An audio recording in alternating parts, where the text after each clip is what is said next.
Am I streaming? Is it going? Am I streaming? Is it going? Am I streaming? I believe so. Hi. Today we're just gonna do a chill stream. I don't think anybody's watching yet, but in case anyone's watching the VOD right now, we're doing just a chill drawing practice stream. I figured out a way to set up my brand new Galaxy tab that I got over the holidays. I wanted to get better at drawing, and I wanted to get better at doing it on the go. And I have a Samsung phone, not an Apple iPhone, and I have Windows PC. So I figured Android tablet would be the way to go for portable drawing practice. And yeah, it's a little more complicated apparently to get my screen mirrored on Windows so that OBS can pick it up. Excuse me. But yeah, we're just gonna be drawing, chilling today with some music. Let me know if the music is a little too loud or too quiet. Hello, Senya Rose. Welcome, welcome. I've been watching a lot of just like art YouTube and stuff, just trying to improve myself. I've been sketching. I drew this little guy right here. He's very mad and very buff. I drew the arm first and then just kind of added everything else after. I was trying to get a little bit of more of an exaggerated form of the arm. His elbow is way too high up. But yeah, let me just really quick, I'll do a quick tweet that we're playing. What's up? Going for the holidays? How's it going for the holidays? It's going pretty chill, pretty good. Haven't done too much. And then I kind of drew this just because I wanted to practice doing more of a dynamic pose. I find that whenever I'm drawing people, I tend to just do like a very standard forward-facing bop, bop. And then like, honestly, that's about as far as I get before it all starts to fall apart because I am not good at drawing legs and feet yet, especially feet. So this was just a little bit of trying to practice a little bit of different dynamics. Also with the hair, once I threw the hair in, I kind of wanted to change up how I did the face and the hair a bit because when I draw faces, I kind of get in the bad habit of doing the same just generic hairstyle. So I usually do like a front bang, blah, blah, blah, and then just kind of like sweeping off to the side type of deal whenever I draw faces. So I figured I'd try something a little bit more dynamic and a little bit more interesting design-wise. So I did the kind of like half-shaved, half-long look. And then for the eyes, I wanted to do asymmetrical. So this eye is more just masculine, no eyelashes and stuff, just the standard eye face shape. And then this side would have like false lashes. So I tried to make these like exaggeratedly long, kind of give it that androgynous look. But yeah, I'm actually pretty happy with this one. I like the face. I like the expression on the face. I like the pose. Proportions could possibly be a little bit off. Something about it feels off to me, but I don't think I have yet developed the eye or the skill to tell what exactly is wrong with it. But yeah, I've just been doodling, and I figured I might as well stream while I'm doodling. Okay, let me tweet real quick that I'm live.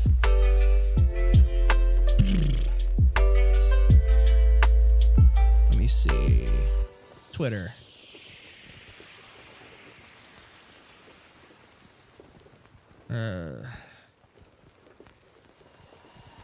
Here, let me, actually, I'll give a little, like, Twitter thumbnail for the stream.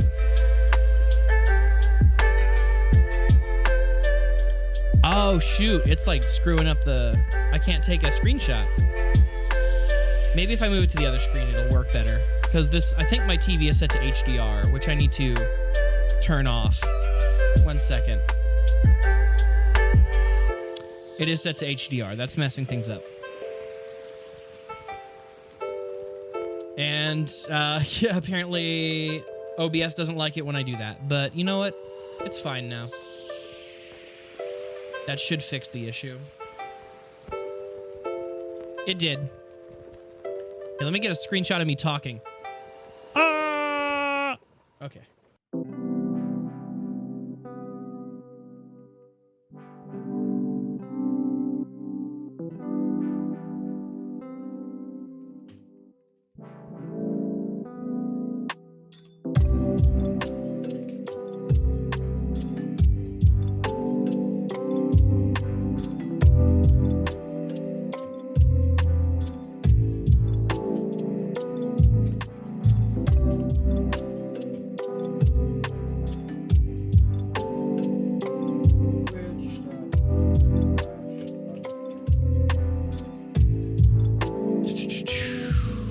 practicing drawing, and I figured I might as well stream it. Come chill with me while I try to improve. There we go. Copy, and then post, and then I will go to Blue Sky and post it on there as well. I feel like Blue Sky. I feel like Blue Sky is better. From videos I saw, Blue Sky is better about not burying external, external links. So hopefully people come and join.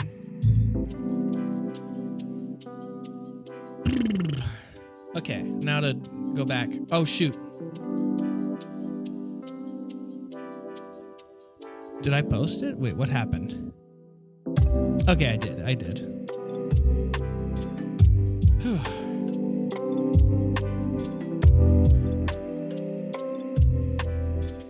Internationally, had to get Japanese accounts since Nintendo and Sony PlayStation. Wait, on Nintendo and PlayStation to get that awesome game. Harmony Gold. Yes, wait. Sorry. Super Space Fortress Macross Arcade from Arcade Archives for PS4 and Nintendo Switch. Had to get... Okay. So basically it was region locked and not released here or something. No. It was licensing things, you said, right? Or international ROMs. Okay. That sucks. But yeah, I'll just be practicing certain things, maybe expanding on this drawing. I think I'll just start off by expanding on this drawing first. Maybe designing a pelvis. I don't know. I'm very bad at that part. I may just leave this as it is and start on something else. Because what I've found myself doing is I will sketch something. I'll sketch something like this and be like, oh, that looks really cool. Let me line art it and then color it and everything. And then that gets me stuck on just working on one thing at a time too far into completion when I really need to develop my skills just sketching things generally. So I think for right now, I'm just going to practice a hand. This will be like the palm. It's kind of like leaning forward. And I've been told a good way to do that is... let me move this out of the way. The program I'm using for drawing, by the way, is Autodesk Sketchbook Pro. The reason I'm doing that is because I started a lot of my digital drawing on my phone, on Samsung, and Clip Studio Paint looks like it'd be a really good buy, but I think the mobile version is subscription only. I need to look into that more. But I remember like years ago, just spending whatever the cost of this program was to just buy it indefinitely. Because one thing that I love about Sketchbook Pro is that it's literally, if you want to get the full version, it's a very affordable single purchase as opposed to an ongoing subscription. So I need to figure out the shapes here. So this will be like the second... I don't know the names of these muscles. I already made kind of like this little area of the thumb too small, I think, for the size of the palm. Or maybe it's fine. I don't know. I should probably draw with reference. I'm very bad about drawing with reference, and I really need to get better at it. Maybe after this hand, I'll go pick up a reference image to look at and see how it compares. I think I'm kind of warming up with something I'm a little more comfortable with. I'm not perfect at drawing hands, but I think I practice hands and faces more than anything. So I have a passing familiarity with hands, but I still feel like because I'm not good about drawing with reference, I tend to make the same mistakes over and over. And then see, I'm just kind of doing like a very straightforward anatomical pose.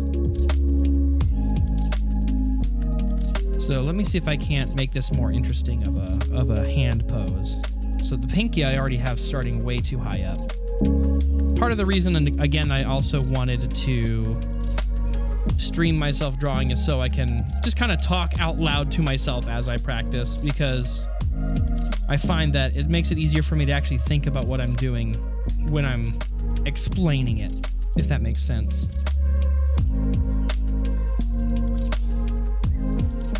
So there's... Oh, you know what? Here's how I can make it a more interesting shape. We're going to do devil horns. which means these fingers are going to be tucked this way.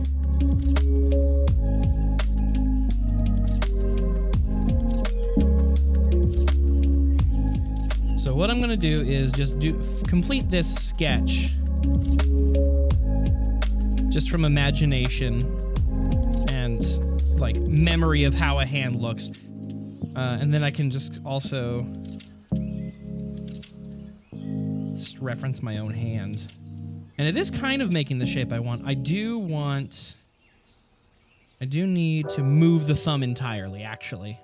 Okay. So this is this is without reference. This is what it looks like from memory. And already I already know the thumb is off. So let's say without ref thumb is wonky. Oop. Is my bitrate okay, by the way, guys? Let me know, because it looks like it's red. Are things loading pretty decent for you guys? Like, is the stream choppy or anything? I may lower the stream output to 5,000 kbps. We'll do that. 5,000. Stream looks fine to me. Okay, cool. I just wanted to make sure.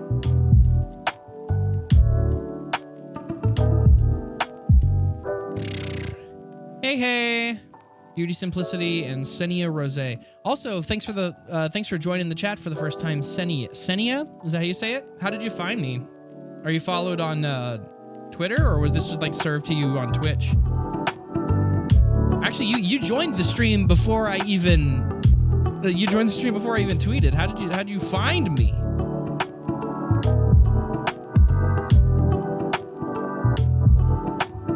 I don't know why I switched off the hand. Okay. So this is without reference, devil horns. I think I have this bad habit of assuming that the knuckles, the fingers kind of like fold over themselves, but then like, and I guess that is a way to do it, but it feels very tight to do that with my real hand in real life. So if I were to fix this using reference, let's just start this sketch. Let's start this sketch. So we got, let's lower my line thickness too. I'll just start with where the wrist is.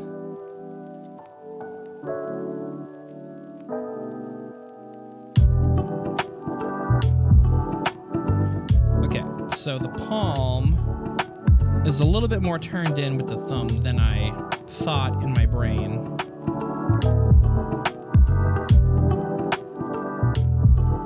Also, I think I need to get better. I don't know. I'm not a professional artist. How was your holiday? It was good. Mostly just chilled at the in-laws. Have your Twitch notifications on. I've been following you on Blue Sky for a bit as well. Oh, thank you. I appreciate it. But yeah, no, Blue Sky has honestly been pretty nice for finding new followers and more people to just check stuff out, I think. Just because it's not a advertising, or at least not yet. I don't want to count my chickens before they hatch, but I feel like Blue Sky is less of a advertising hellscape, and I feel like I have an easier time actually finding posts from people I'd be more interested in hearing from on there so far. Now that there's actually people on there. I didn't use it for the longest time because there wasn't that many people on it yet. I think I may have made the thumb too low. Yeah.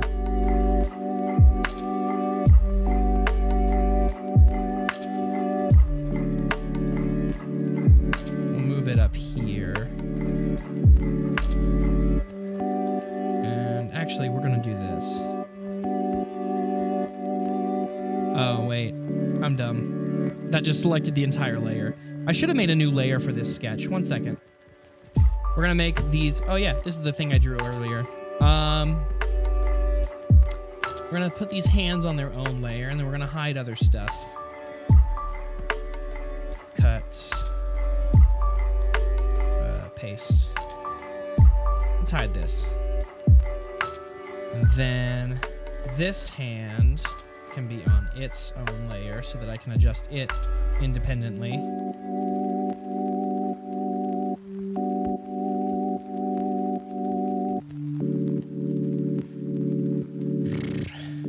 Brain fart. Bryson drawing stream, let's go. Yeah.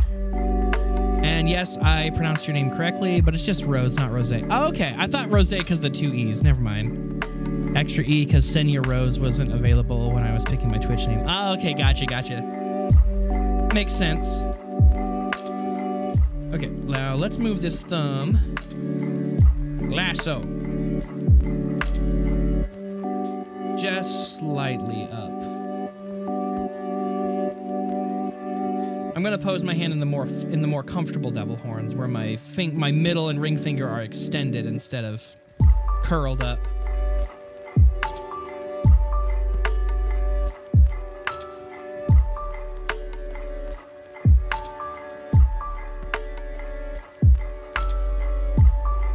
Maybe I made it a little bit too big too. There we go. I'm trying to get better.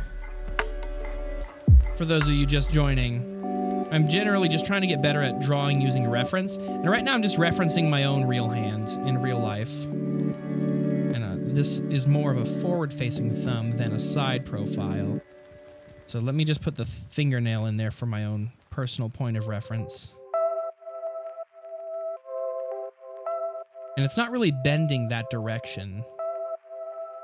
It's more bending downward. Maybe I just have weird hands. Yeah, it's more like that direction.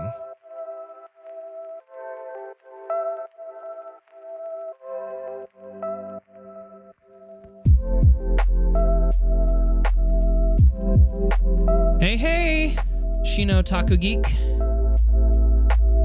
Hands, my mortal enemy. Yeah, I don't know. I like drawing hands. Maybe it's because of how complex they are, but I hate drawing feet just because I haven't practiced them, and I think that's the main reason. So I think after I'm done with practicing this hand with reference, I'm gonna pull up some shoes, because I don't plan on drawing bare feet anytime soon. That's just not my thing. So I'll probably pick up a few shoe reference images to see if I can't practice shoes a little bit more. Just because I don't know. I'll draw something like this where I'll get the head pretty solid and I feel pretty confident with it. Arms, I still need to figure out a little bit of the anatomy of, but I've got a pretty decent handle of it. But once I just get to the hips and the waist and then like where the legs connect to the rest of the body, I just kind of like screw things up, especially with the proportions of the legs. I can never like figure it out. But maybe it's just because I'm drawing in a style that calls for longer legs than is actually natural in the real world. Because like anime style and just like cartoony styles in general seem to give people just like much longer legs than is realistic in most situations. So that could just be what's throwing it off for me.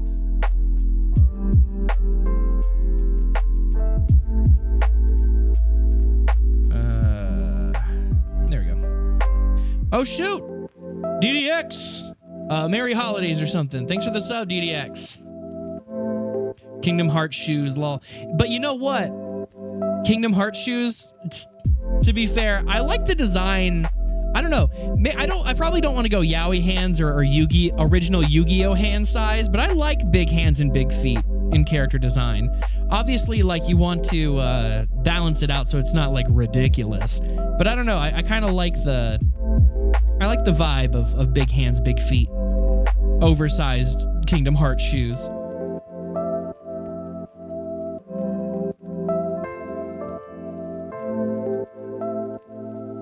Okay, let's see. It's more... Okay, I'm finding that I kind of started with the wrong idea. I keep trying to incorporate... When I draw the thumb, I feel like I try to incorporate the palm too early. And I tend to mix up the palm with the thumb actual finger. And I kind of treat them in my brain as like a single unit, but they're independent of each other. It's an opposable thumb. So we're going to do the general shape of the thumb first. We're just going to do basic shapes. This is the knuckle. And then this is the front. And again, I kind of... Maybe... Oh, yeah, that's why. I keep slightly changing the angle at which I'm looking at my thumb. I'm going to keep it this angle. And that's the... This is where it kind of comes off and meets with the wrist.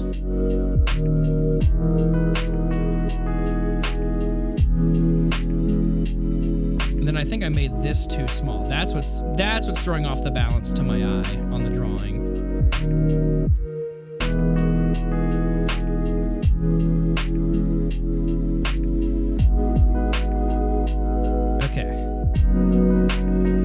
Oh shoot! Thanks for the gifted sub to Komori Skies as well. I don't know why the Stream Elements alert box does not...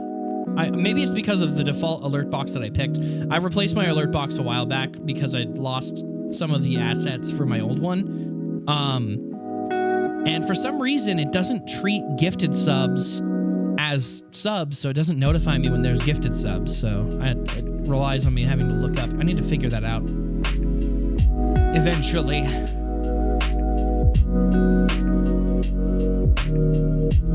Okay, so this knuckle is kind of where the middle finger is meeting, and then like right at the base of the thumbnail, hey, that's where the that finger ends and the ring finger starts, and it doesn't quite stretch up the same length.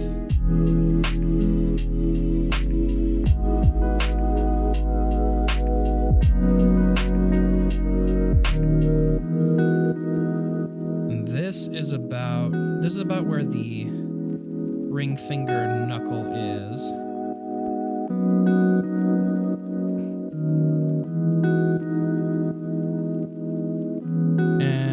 I'm starting to find that I think I made...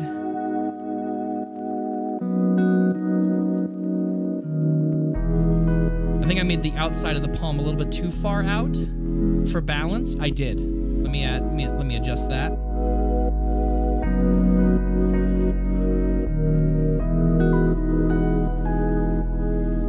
There, that's a little bit better. A little more realistic. And then this kind of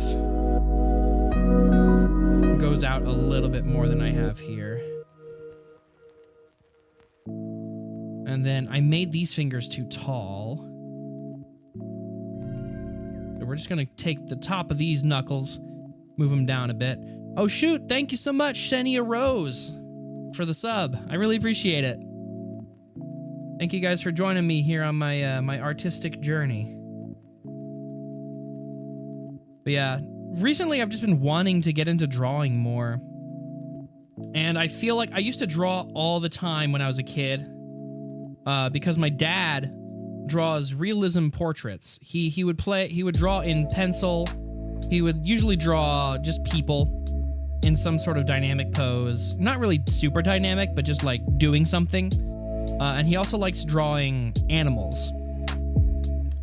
So when I was younger, I would see him drawing all the time, and I would want to draw as well, and I never really got... I never got nearly as good as he did, especially at realism. But I also really liked anime, comics, video games, and so whenever I would draw what I liked. I would draw Mega Man, I would draw Sonic. That's why I'm always drawing Sonic. If y'all saw my tweet, I was also practicing 3D modeling. I'm trying a lot of new stuff. This isn't even, like, related. Oh, shoot. Hype Train. Vanille. Hey, Vanille. Vanille, you can help me with my art journey. You know how to draw really well. But what was I getting at? Why is this not erasing? That's what I was getting at. Why is this not erasing? Oh, because the selector is still selected.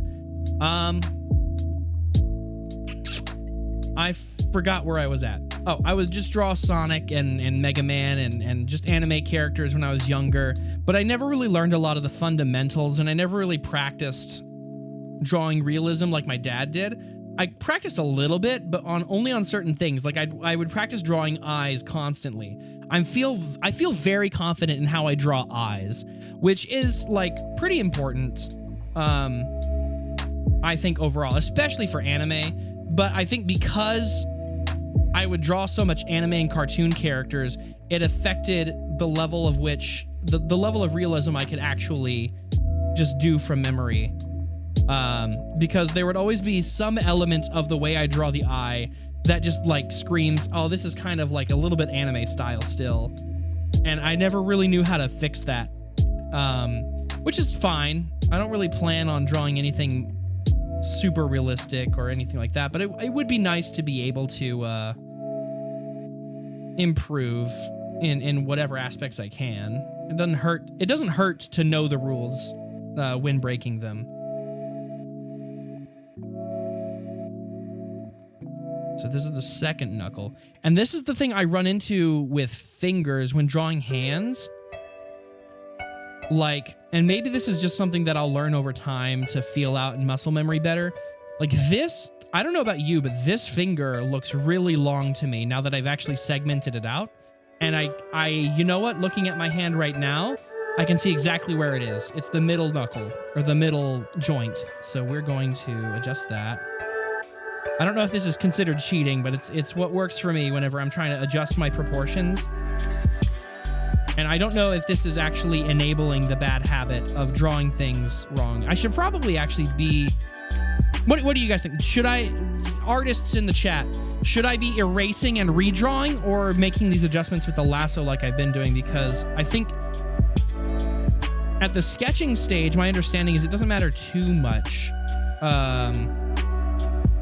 As long as you're getting the final result to look fine. But you know what? I would rather be able to just like draw the right size from the beginning in case I want to draw on like paper and stuff. I can't draw for my life. Oh yeah. Eyes are the best thing I can draw. I can do realism eyes too, but it takes me forever to do. Yeah. Art streams. I can't draw hands well. Oh, yeah. Hands seems to be a point of contention for a lot of artists.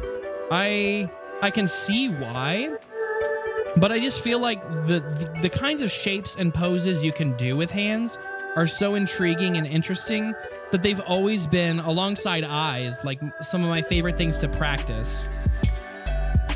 I wish I felt the same way about feet and shoes and legs, but just, I don't know, I've never... That's just what I've stuck to, I guess. Hands are so expressive. Okay, so this kind of is the bottom joint. The bottom joint for the pinky is kind of like low down here, which makes sense. If I were to curl my knuckles, this is about where it would start.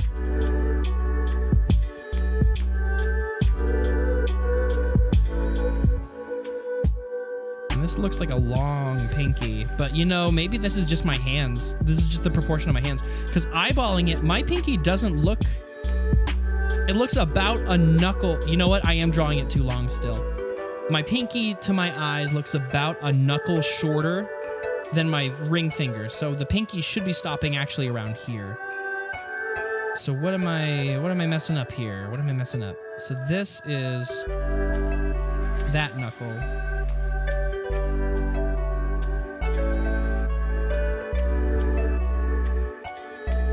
I think I just need to lower the pinky in general and make the joints a little shorter. As long as you understand what you've sketched when it comes to line work. Okay, that makes sense. Do what works for you. Your technique is the one that you're comfortable with. Okay. I feel like if I were to use my hands as reference, they might end up looking like 90s yaoi's hands because I have oddly large hands. I have pretty large hands too. I have a pretty wide hand span. I got pianist fingers. Don't mishear that, please. I got pianist fingers. I can probably stretch my hands to cover like 1.5 octaves of a piano, which to my understanding is pretty long, but I don't know. I'd have to actually check to make sure. So the pinky should be stopping around here for my real finger. And or from my real finger, from my real hand reference.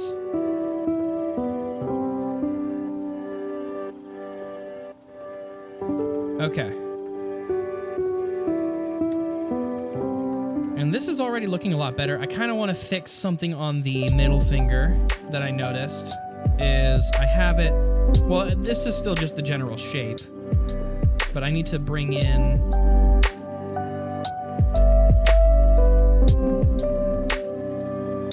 that. Actually, you know what? This is fine. I think this is, I keep getting in the weeds, and this is probably why I should probably look up just like pictures instead of just like eyeballing my own hand, because I keep slightly looking at my hand from a different angle, and it like messes me up a bit. So that's getting a little messy. Let's do a little bit of light erasing.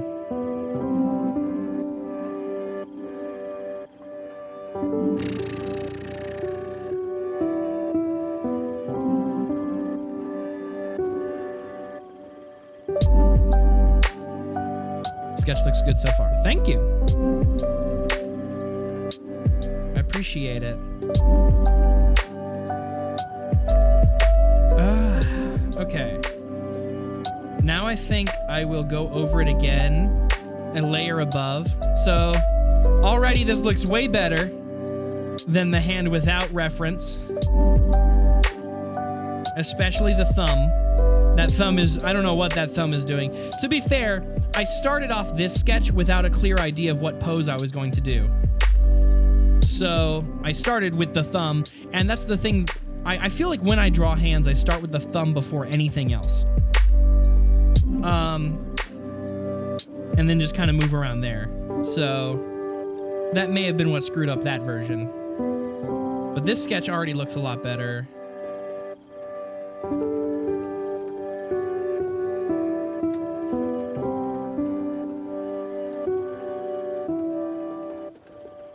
All right, let's lower this wait. Oh, shoot. I need to merge this down so it's on the same layer. Then I'll lower the opacity and kind of trace over it with like a darker pencil. I still want to stick with pencil because once I get into like inking and like actual line work, I feel like any mistakes that are still present in this sketch will just be highlighted. You'll be lurking. All right, thank you. My pinky can stretch pretty far, but it was you were a clarinet player and a gamer, so you know. Yeah. Huh? Hi, Nilo. Welcome. All right. Just to double check, let me make sure there's nothing else I want to add on the red layer. Actually, let me go back to the red, and I'll just add them while it's low opacity. But there's like where the pinky, you know what? We're gonna raise the opacity again. The pinky kind of starts here. This is where the palm starts. And this is where the pinky joint is. This pinky joint got a little bit shrunk whenever I fixed and adjusted it. This looks a little bit more natural. I'm going to erase some excessive sketch lines because I want to add a little bit of detail in the palm. Yeah, so this was moved whenever I moved things. Okay. Around here is where the palm kind of folds in on itself. And then this had a bit of a dynamic. Here, we're going to switch to blue, like a light blue. You know, we're going to switch. Yeah, we're going to switch to blue. Layer up. Lower the opacity just a bit. Just because my lines are getting a little unclear.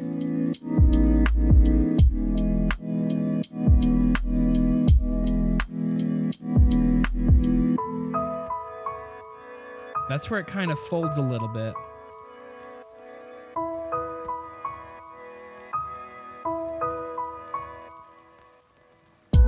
And I made my wrist too small. Okay.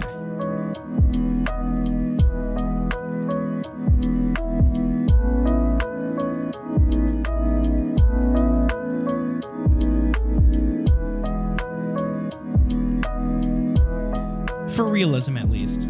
If I were doing more anime proportions, I would probably have a smaller wrist with bigger hands. Like I said, I kind of like the look of big hands, disproportionately big hands. But you know what? This is where we are.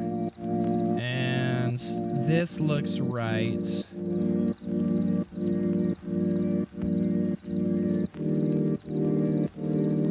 So we're going to go back to red. Bop, bop, bop.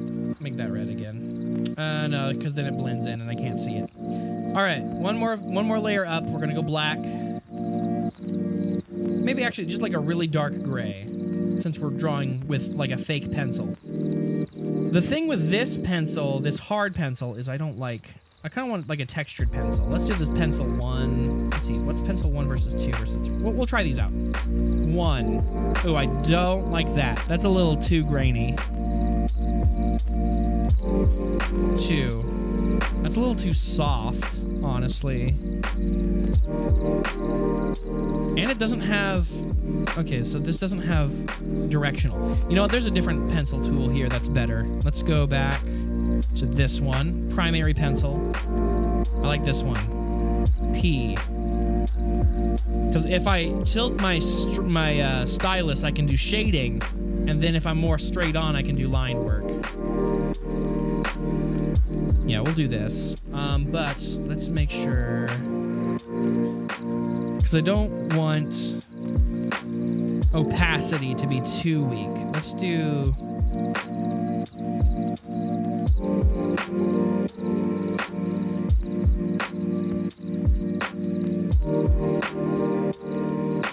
Oops.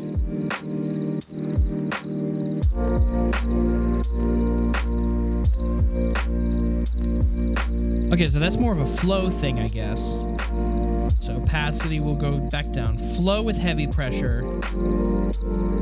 Flow with light pressure. It's a flow thing. Okay, cool. Let's erase all this. Actually, we can just clear. Lower the opacity here too. And I'll clean this up.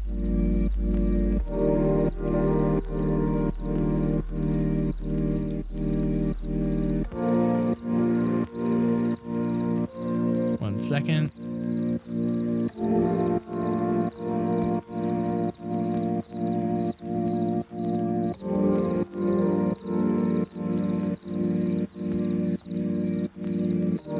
Okay.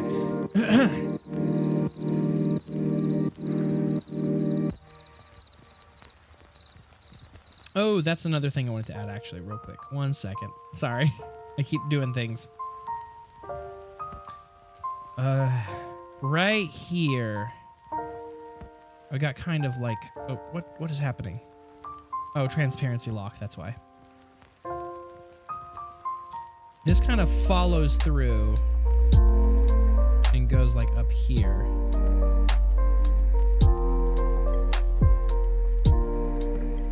And I do...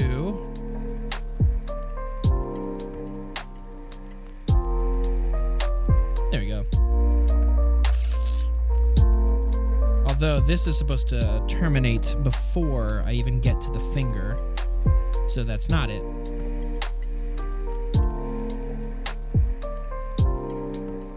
Maybe the angle is off. That's better, that's better. And then, actually, I think I'm going to omit that detail because I've already kind of screwed up. This section of the palm needs to be longer. So, you know what? We're going to fix that. We're not going to... The purposes of this stream is to practice and get better. So I'm not going to just, like, let things sit.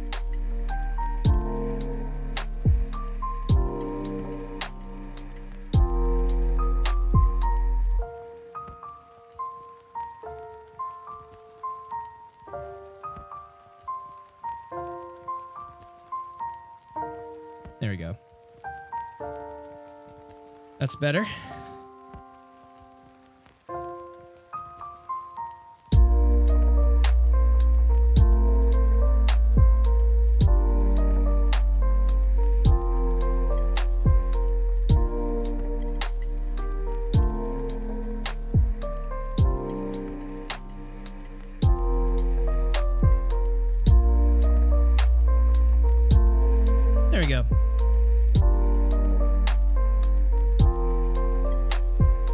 Okay, now we can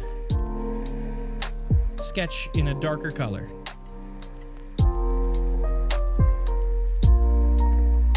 You know what?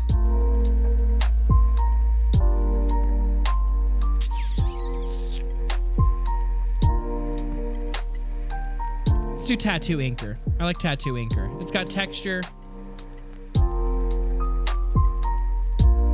but it doesn't look quite as grody. We'll do size 5.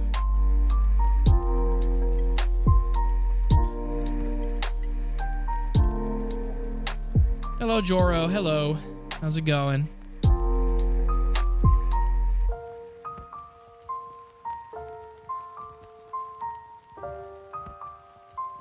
I think what I'll do is I will do a little bit of stability now that I'm kind of making a little bit of line art. Doing it a little bit line arty.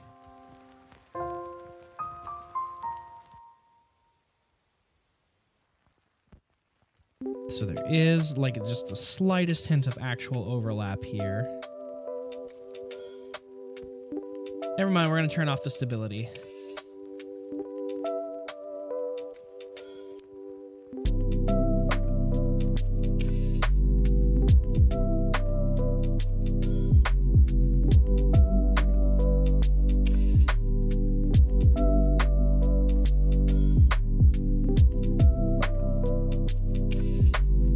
This is the really skinny finger. Here, I fixed that.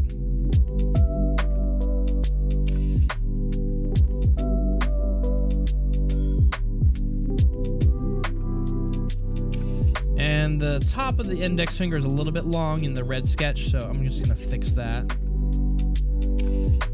Okay, why is this? Okay, that's annoying.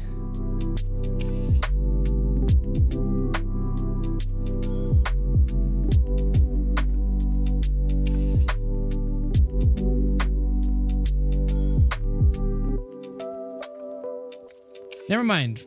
Forget tattoo inker. We're gonna do coarse watercolor. No. Which one do I like? No, that's tattoo inker. Where was the other one I liked? Is it down here? Ink brush. I think this might be it. If I make it smaller. Oops.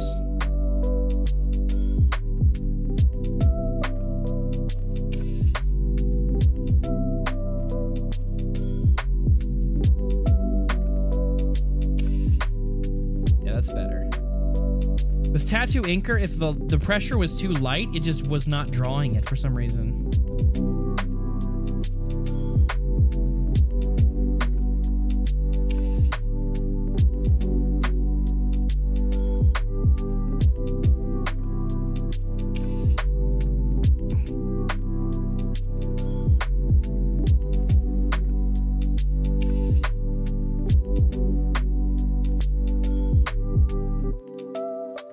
Bit of the seams on my finger.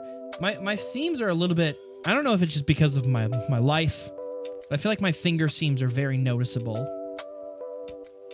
I've had a hard life. I got visible finger seams. So this kind of extends all the way, almost all the way to the end of the palm. And this gets cut off by the finger.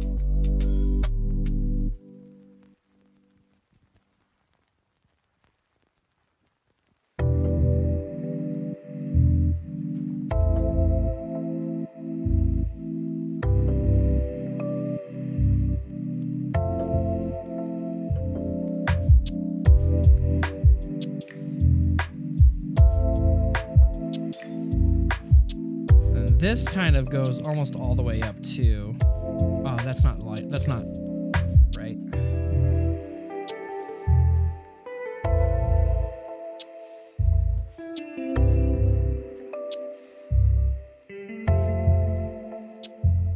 Again, still practicing the spacing. Wait, which...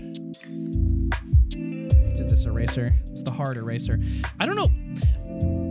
How do you guys feel about soft erasers? Those of you who draw. I don't like soft erasers. I feel like if I'm gonna erase something, I want it gone.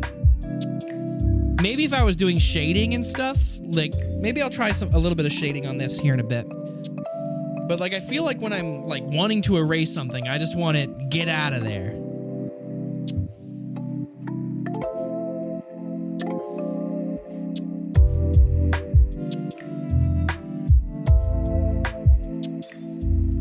Because then also I feel like with soft erasers, I end up leaving behind pixels of, like, small amounts of the pixels of the layer that, like, I won't notice, but will be there and will, like, screw it up in some way when trying to manipulate it. Same, I don't like it either. Yeah, I don't know. I don't know what the soft erasers are for. Maybe for the sketching. Like, maybe some people don't like to... Actually, you know what? Now that I'm thinking about it, I've been watching a lot of art videos from this one streamer. She's like a VTuber with like a pixel art style called PCat. Here, I'll put her name right here. I don't know if y'all have heard of her, but I'll notice in their speed drawings in the background of their videos, they'll do their guidelines, and then instead of doing a new layer to go over it, they'll like soft erase the guidelines and then draw over it that way. And I'm kind of like, I guess that makes sense if that's the workflow they're used to. It couldn't be me. Let's get rid of these tests. Why are those even still there? I don't know. Okay.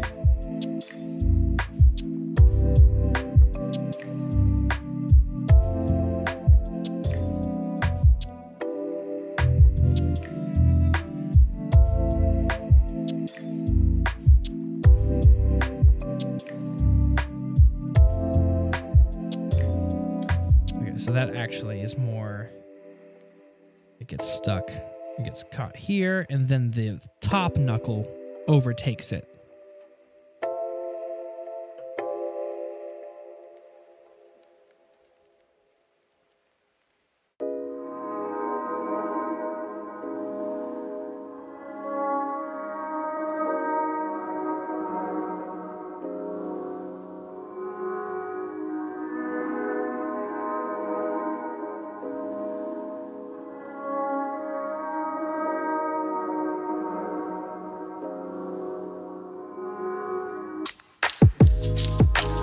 I've noticed that the ring finger gets a little bit more buried behind the palm than I put. So I need to lower where this finger terminates. So it's more like down here. And I think the reason it threw me off is because with this finger, I can see a little bit of the pad underneath the fingernail, and that might look like a joint to me otherwise, but it's not a joint. This song is very loud.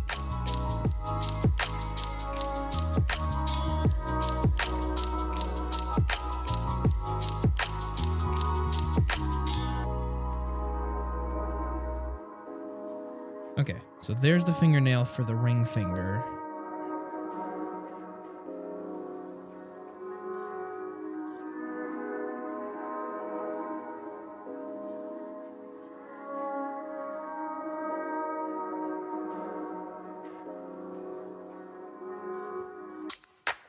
And again, I'm trying not to get too caught up on being perfect, because obviously I haven't been doing this super long. I mean, I've been drawing for all my life, doodling for the most part, making a lot of the same mistakes and same habits, and just kind of plateauing generally. But there's always going to be room for improvement. I can't just get hung up on every little thing while practicing.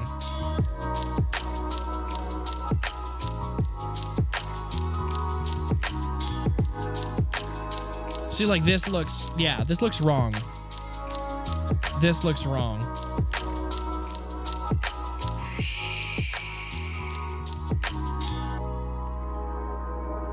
I'm just gonna undo this whole finger.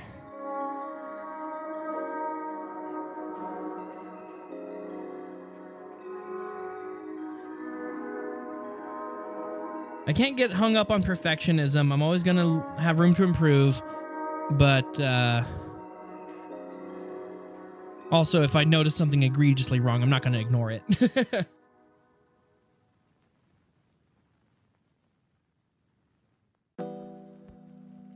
So I think I'm just going to raise this up to where I sketched it originally,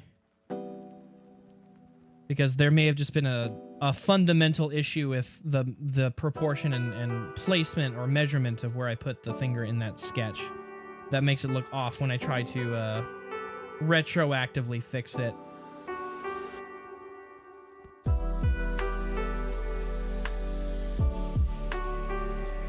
I'm gonna trust the guides that I put a little bit more. There, that looks a lot better already. I arrived to the occasion. You do arrive. A happy advanced New Year. Happy New Year, everyone. Happy early New Year. Dang, we've already been going for almost an hour. That's crazy.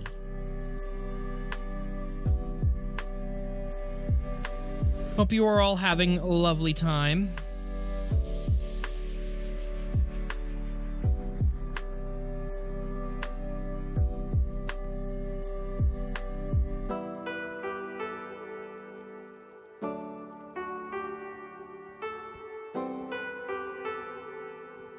But yeah, back to my journey with art, I guess. Yeah, I would just draw cartoon characters, video game characters all the time when I was a kid. Never really developing the patience to really do focused study. I would just like copy images, and then eventually I picked up a few sensibilities through just copying artwork that I liked. But I never really learned to properly draw from like realistic reference. So the only reference I had was other stylized stuff. So I never really learned much about like what those stylizations were, like what the original artists were doing when stylizing. I was just copying the stylization without understanding it. And that's what I'm trying to get better about doing, is actually like understanding the shape and the form that I'm drawing, as opposed to just copying some idea I have about it. Thank you so much for the Prime sub, Fly Guy Plays. Appreciate it. Doing good, trying to get over a cough before New Year's Eve. I don't want to be coughing while drunk. Yeah, no, that would not be fun. Heyo, heyo. Thanks for the... Oh, yeah, you're a first-time chatter, too. Thanks for coming in and subbing. We are going to do this.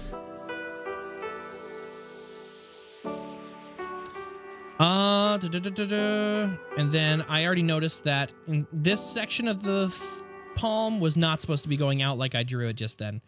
Or at least not to the extent that I drew it. Oh, wait, no, I wasn't doing pencil. I was doing this. So it kind of dips out a little bit, but for the most part, whenever I look at my hand, it does more of like concave, convex. Concave is when it goes in, right? And then convex is when it goes out. Hate to ask, but have you been to Black Hills Con? Yes, I was at Black Hills Con 2-ish years ago. I'd love to go back at some point if they'll have me. Can't say again. All right, have a good day, Sarah. Thanks for stopping by. You got a family holiday party, had a little too much to drink. Ah, dang. Japar is one of your best units in Star Rail. Sorry if that's right. Nah, it's all good. Well, thank you so much for stopping by. I really appreciate it. I'm glad you were able to finally get Japar, too. Studying the real world is important, I agree, because stylization is an interpret. Exactly, yeah. So basically, when you're stylizing, you're taking the actual form and actively choosing to omit certain details. And whenever you're only copying and referencing things that are omitting details, you never really just develop the skills to understand the details that are being omitted, and therefore you kind of restrict yourself in what you're able to do. And I found, see, like, I don't like where this palm is. This palm feels a little high right there. Let's do that. And then, you know what? Here's an example where I could probably use a soft eraser. Nope, that's not what I wanted. Ah! things aren't doing what I want. Okay, and then this line.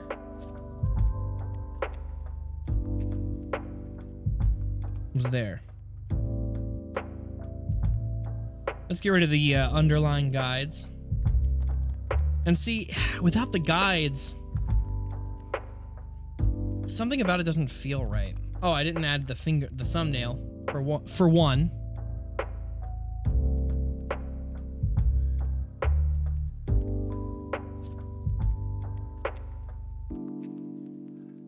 My nails are a little bit long sometimes. Luckily, I just clipped them.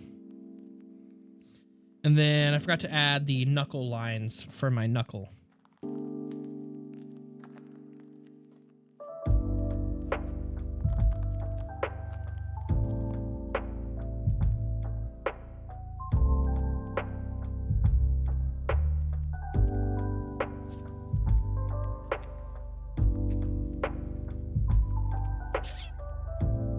Yeah, I'm happy with this a little bit. I kind of want to... Maybe what's throwing it off for me is the line thickness. Like, the line work itself is still very smudgy. Here, let's add the knuckle line to this.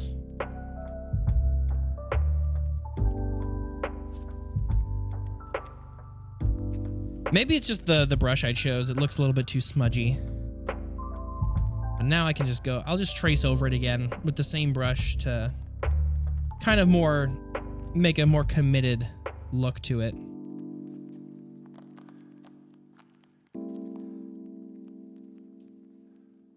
That might fix the look for it for me. But yeah, once again, this program that I'm using is Autodesk Sketchbook Pro, because years ago I would draw on my phone and just sketch and doodle with the free version, and then something about the pro version enticed me. I can't remember what it was at the time, because I wasn't really as focused at getting better as I am now. But it was cheap. I think it was like 20 bucks maybe, which is cheap for a fully functional artist app. And it's not a subscription, it was a single purchase. But I'm finding there's a project that I'm working on right now that, I don't know, maybe I'll show it later in the stream, or maybe I will keep it a secret. Who knows? I'll think about it. There's a project I'm working on where I reached a problem with this app that I didn't realize was a problem. It has a 90 layer limit. I didn't realize that because I had never done anything that required more than 90 layers. But I have a project I'm working on this that I started on Sketchbook that I will likely have to switch over and import it to something like Clip Studio Paint or Photoshop to exceed that 90 layer limit, because that has become an issue on that project.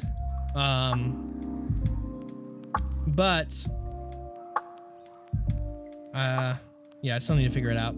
Clip Studio Paint seems to be a favorite for a lot of people, so I may just bite the bullet and get that. Does anybody know... Oh, wait, let's see. Animation in particular omits a lot of things because it has to be simple, so I can redraw hundreds of thousands. Oh, so it can be redrawn thousands of times. Creases should be thinner than the outline of the fingers to give some line variation. That might help. That's... Thank you. That actually will be helpful.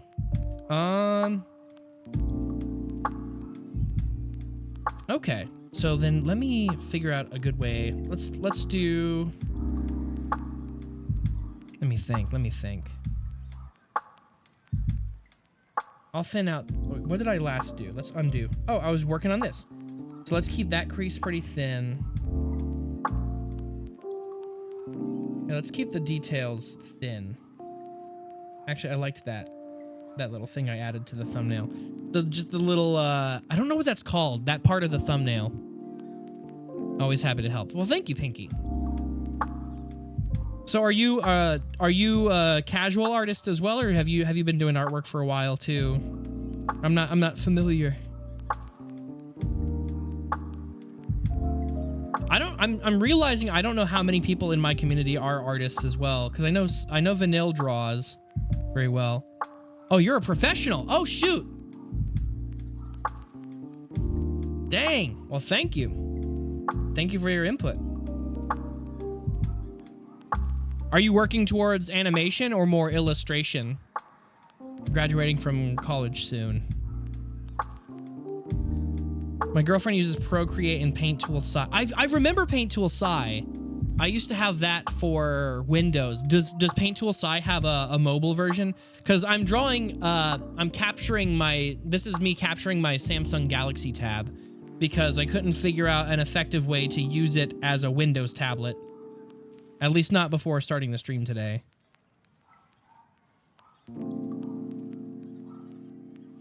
Pastelican on Instagram and Twitter. I'll follow you. 1 second. Psy doesn't, but Procreate has a mobile version. Oh yeah, Procreate. That's the other one I was hearing about. So Procreate, do you know if that also has a layer limit? Because I heard that it does. And that's the issue I'm running into with this app. I love this app. I love the tool set and how I've gotten used to working with it. There are a few things I don't like about it, but overall I like this app. But I'm, like I was saying, I'm running into an issue where I have a 90 layer limit on this. I don't use Procreate enough to know the layer limit, but Procreate is very convenient. Okay. Procreate depends on how big the canvas is. Then there's a limit. Okay.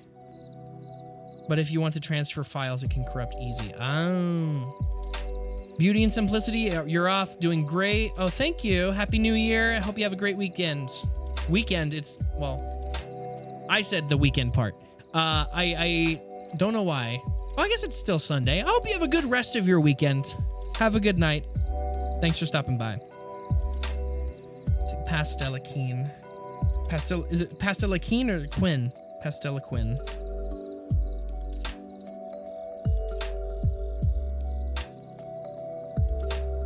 Second. Pasteliquine. Oh, okay. My wife is from, like, is half Mexican, half Salvadorian, so I'm used to, like, a lot of Spanish pronunciations for the Q.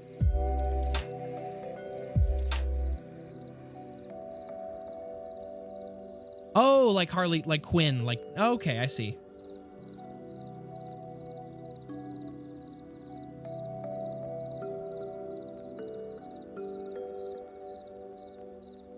Oh my goodness.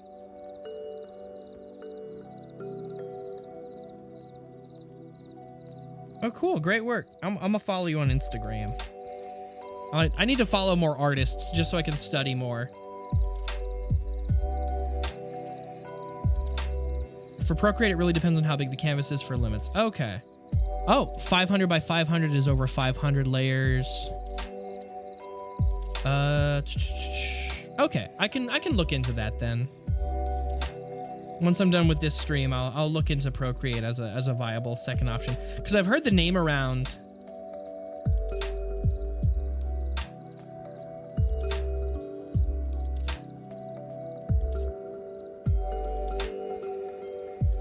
Okay, let's fix this outline.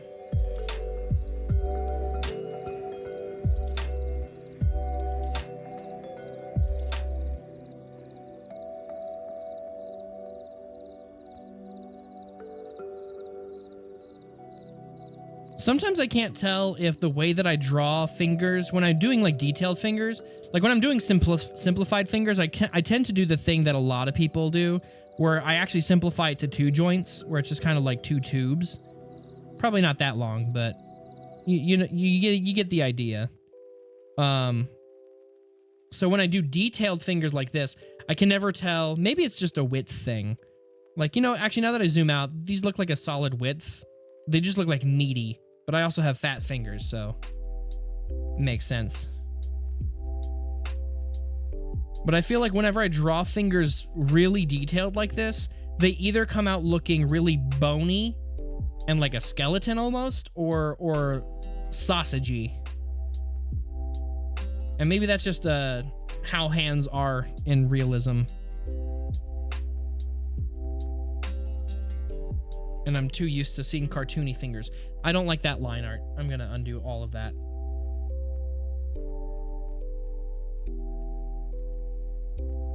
Not all of it, but to a certain point.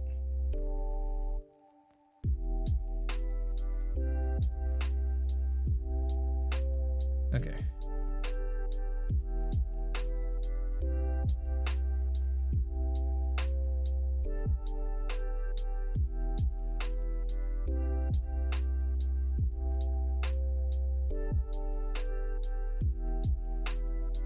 I've been networking with voice actor talents at cons, so it means a lot to get a follow from. Oh, of course. I think it's about understanding the stable curves of the fingers. Okay. The fingers look straight. The fingers look like straight lines sometimes, but they curve and bulge more subtly. Gotcha. And maybe when I do it detailed like this, maybe I'm over exaggerating the curves a little bit more, and that's why they tend to look a little sausagey or skeletal. That might be it.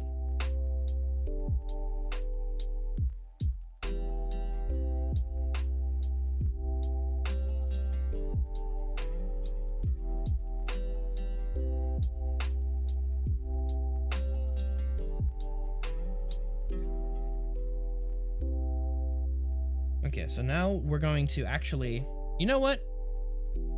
Soft eraser. We were just complaining about this, but you know what? I found a use for it. To kind of thin out these crease lines.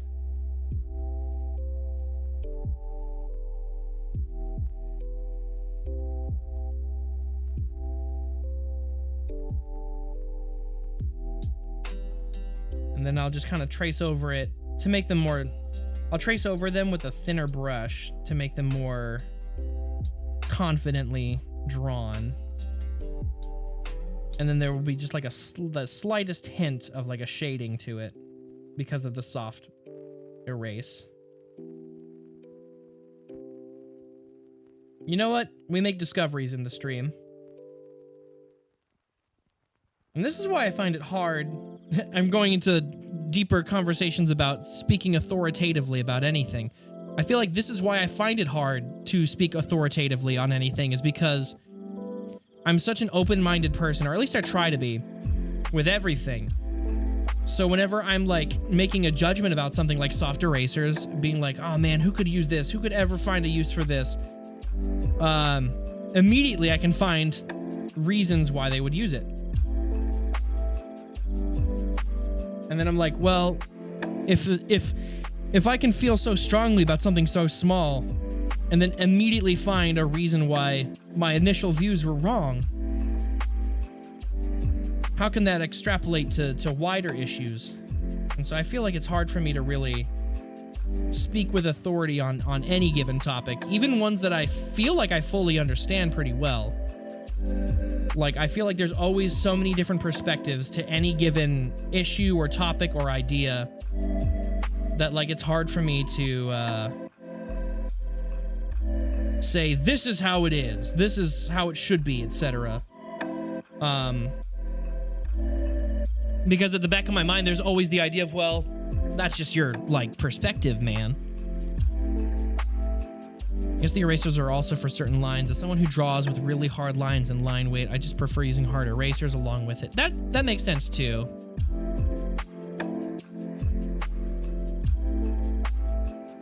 If you focus too much on detail, your work can feel stiff. Yeah. That's definitely for sure. That's why I'm trying to get more into doing dynamic poses as opposed to very just still anatomical drawings, if that makes sense.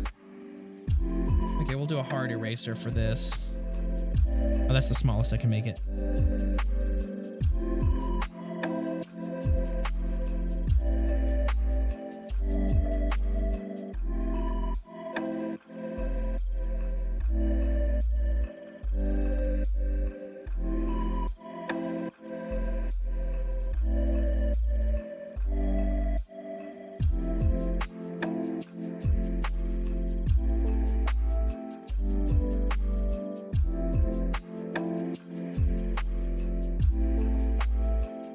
I think I've just picked a very bad brush for this layer.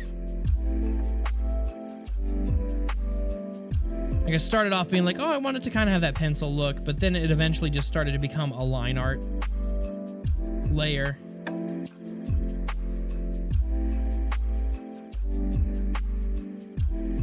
I need to adjust the brush a bit. What's it doing whenever I have size? I want it to like be able to go as low as possible for pressure. Opacity, flow. Oh, the flow. Let's raise the flow with heavy pressure. Light pressure, probably a little bit more flow too.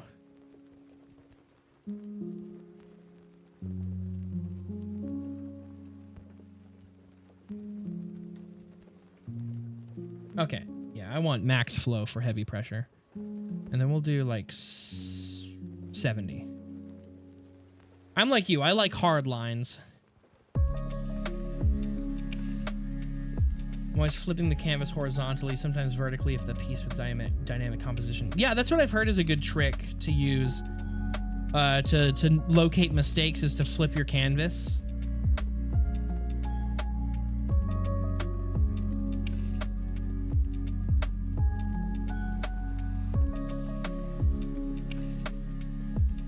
So what I want to do, I'll have this set at this angle.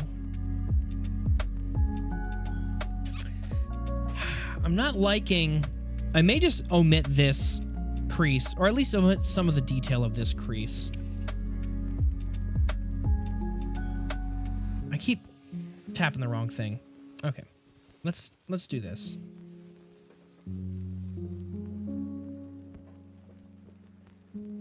Maybe not have this crease as long. And then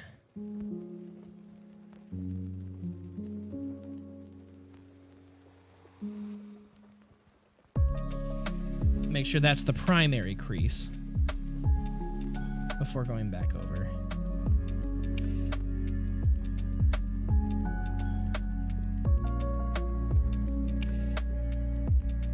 My thing is also, I don't know if it's a sensitivity thing, but I just need to get better line control. Whenever I start to do like solid line work, I tend to, let me do another layer, just as an example.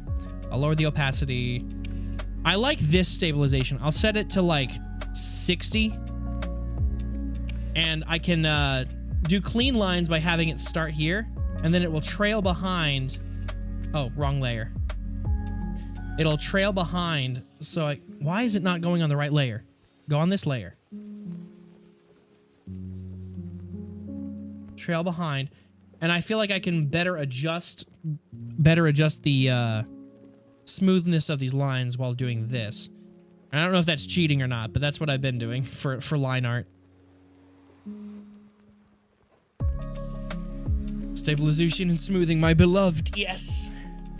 Okay, so let me see if I can't figure out a good way to flip this. Oh wait, you know what? First, let's finish one thing at a time. ADHD. Let's give these some thin, confident lines. Oh wait, turn off the stabilization. This is still sketch layer.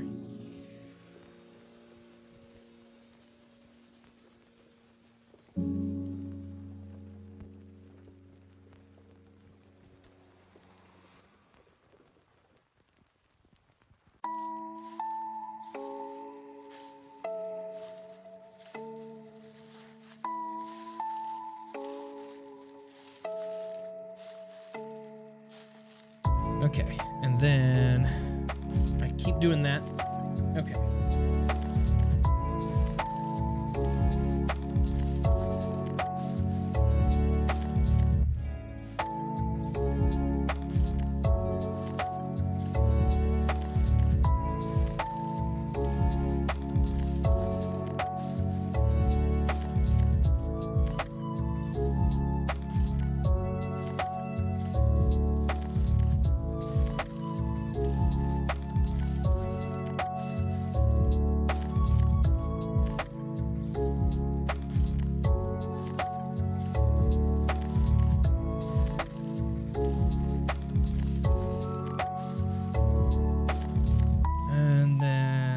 Knuckle needs a little bit more of a solid line. There we go.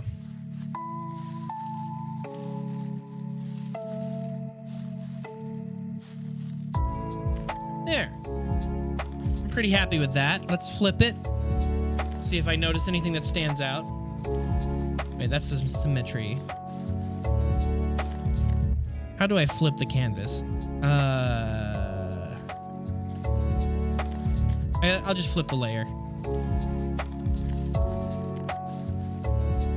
Here we go. Oh. Here, let's do this. Bam. There we go. Nope, that didn't work either. Oh my gosh. I don't want to erase all the other layers.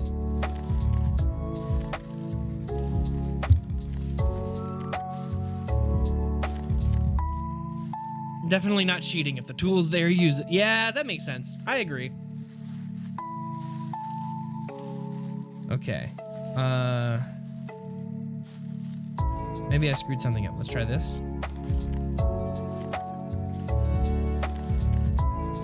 No. See, this is a bug. This is a weird issue I have with this app. See, I already noticed. Well, I can't zoom. I can't move it and then also zoom in. I have to commit, check, and then look at it. And just from that alone, I'm noticing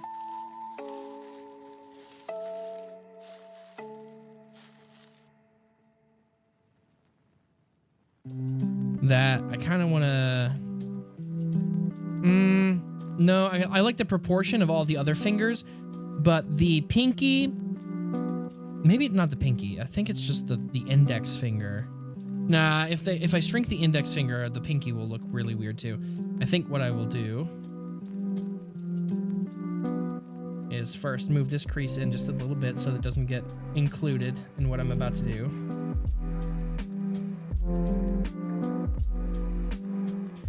The pinky and the index finger look really fat to me. Could just be my fingers, but I don't like how they look, so I'm gonna fix them.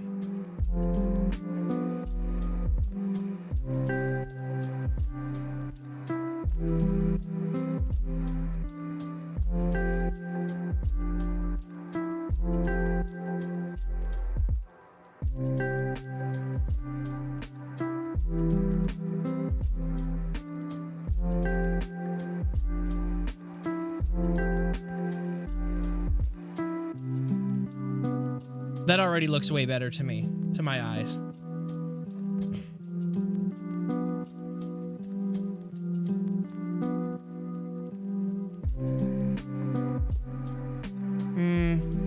I might do a little bit of redrawing there, but I like that width of pinky a lot better. Now the index finger, I may just have to completely redraw. No, I don't like that idea. I might have to. Because I like the thumb. The size of the thumb is fine. Actually, you know what? Here, what we can do. Let's see if this works. First, wait.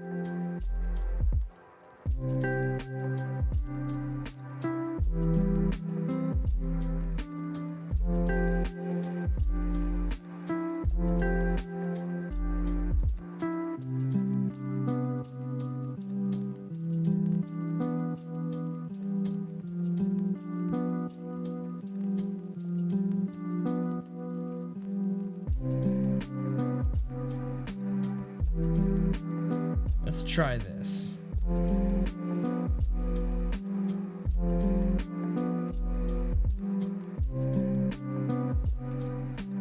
There.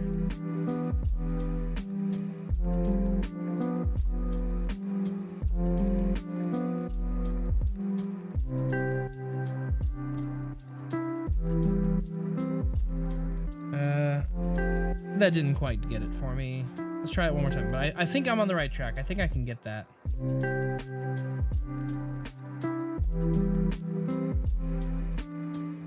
Strong hand. Yeah, well, this is my hand. I drew my hand.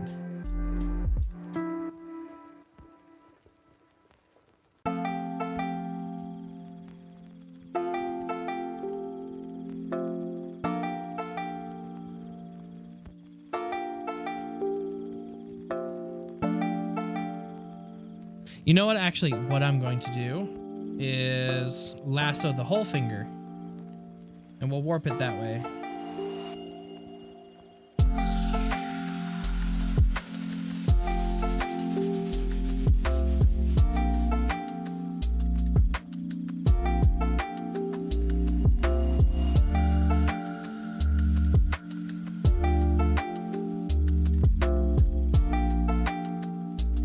My issue with this finger is that it just looks really fat.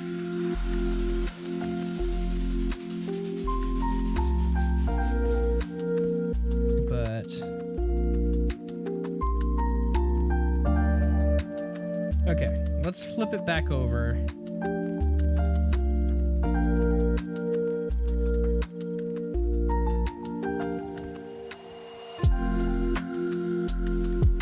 And you know what? I know that realistically I saw a line connect here. I'm going to get rid of that just because, I don't know, it just feels weird. So we'll do this. No. We'll get rid of this line. I can't tell which one I want to omit.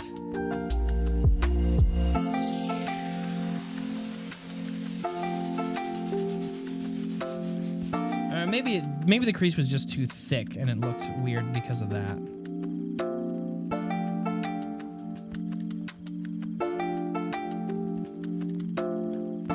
Yeah.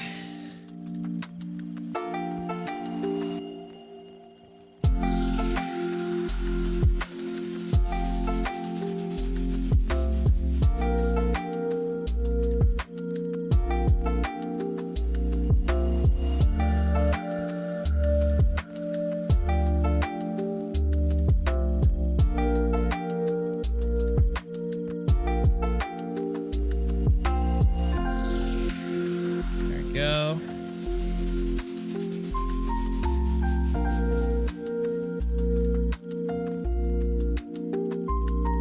Okay.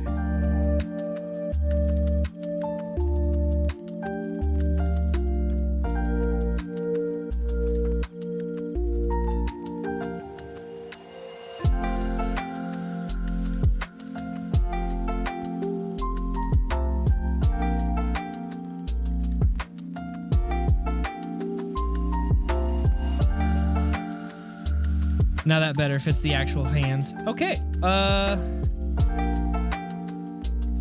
think that's a good stopping point for that sketch. Like I said, I don't want to bog myself down too much in the weeds. Oh, this is what I wanted to do. I wanted to have these on the same layer for my own point of reference in the future. So I can show myself, hey, this is bad. Learn to draw with reference. Let's make this gray.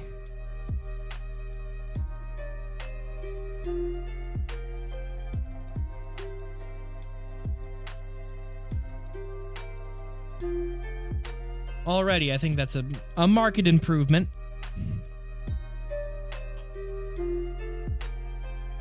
Put it aside, go back another time, you'll see different things. Yeah, makes sense.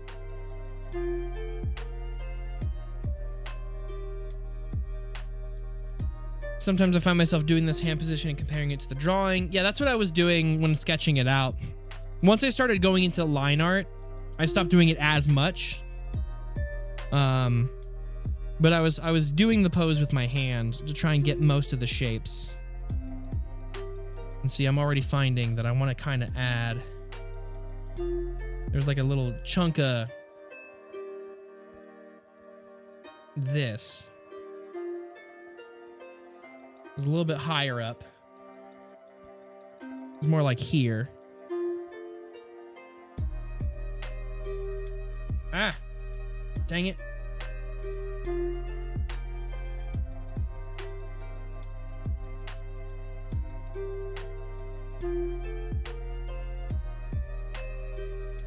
And this has just the slightest little tucked away seam here. I'm on the wrong... Oh, transparency. Ah! That's huge.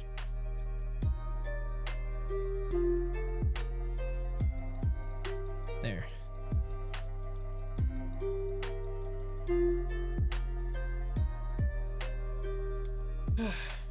Better for me to passively look at it when not drawing than to only look at it when I draw. Okay. Never go to bed for the night after drawing. I'll take a picture of it and look at it when I wake up. That's a good idea. Okay. Yeah. I can already see things that I may want to fix if I come back to it later. But I think for now, what is it? We've been focusing on this one hand for an hour. That's the thing, is I don't know when practicing. Like, I'll see videos and like I'll see sketchbooks of people and they have a page full of just multiple sketches, and it feels like they get to at least this level. This is still sketch level in my opinion. This isn't like a final drawing. It's still a sketch. But I feel like people, it feels like people get to this level like within 10, 15 minutes. Whereas that just took me a whole hour. Maybe that's just bad expectations or something. I don't know. Have to go for now. I can't hear squat. The husband has the TV on so freaking loud. Oh no! Have a good night, Vanille.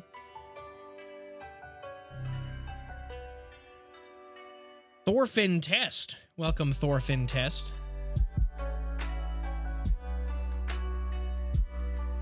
Okay.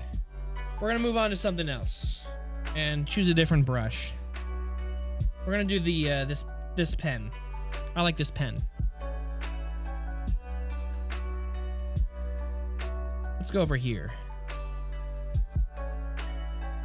Okay, let me pull up a... Let me hide it for a second just in case I don't show anything. I don't want to show anything on accident that I don't want to show. Let me pull up a reference image for like shoes.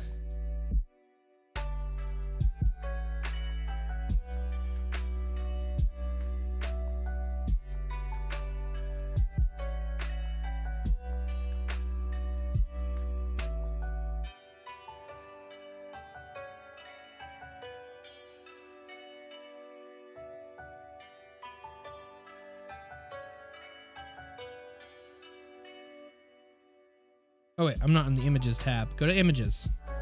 Okay.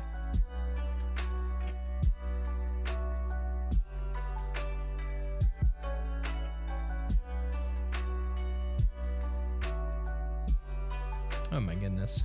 This is already gonna be tough. Oh my gosh. Can already tell. Long time no see. Hey, Super Feisty Fox. Hello, chill guy. Yes, I am chill. Let's see how I like this.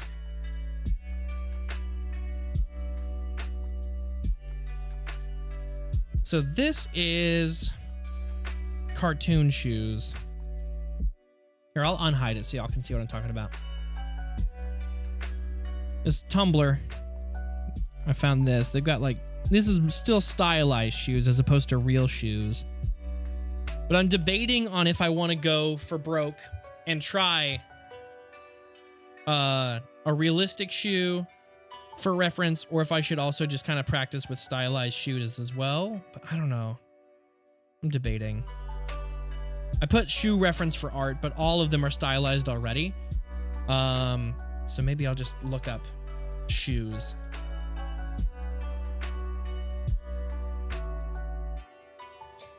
Images. Let's look for a simple shoe.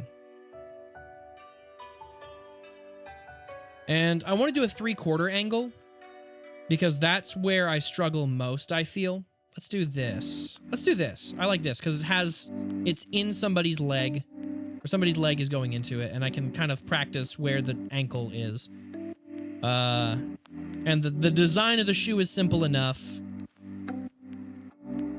where I can kind of figure things out. Let's see if I can't download this and copy it.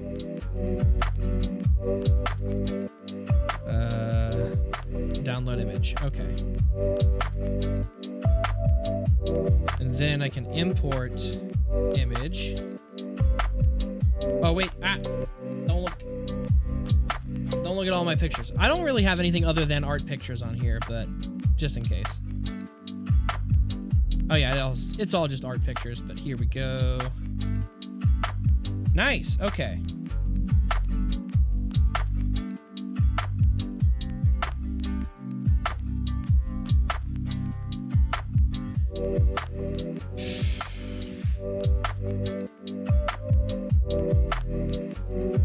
I'm not really set up to to do reactions right now and stuff like that. This is mostly just like for chill practice and stuff. But you can send it over to me and I can look at it. What's it look like?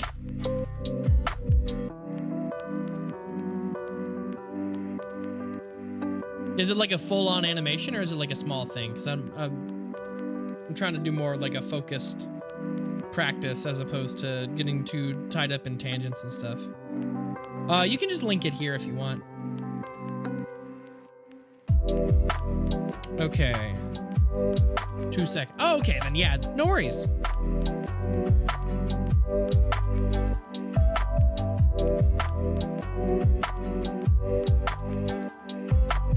What am I doing?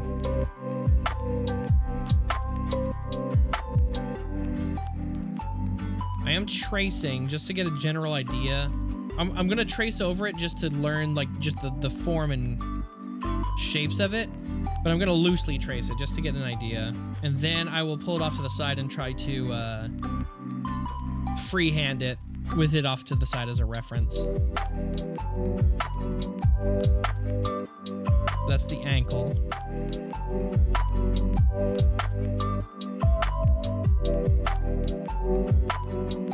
I'll just focus on the one shoe for now. So he's got pants over his ankle. And then I'll try and figure out, I guess generally, I mean the foot is in there. So maybe I'll try to figure out where the foot is, but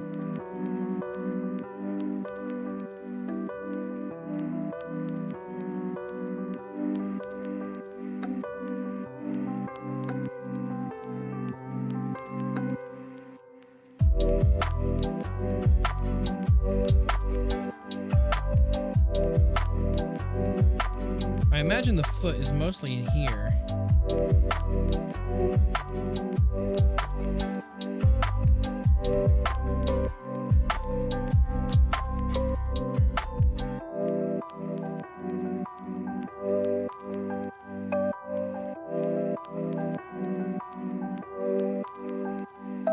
Let me see.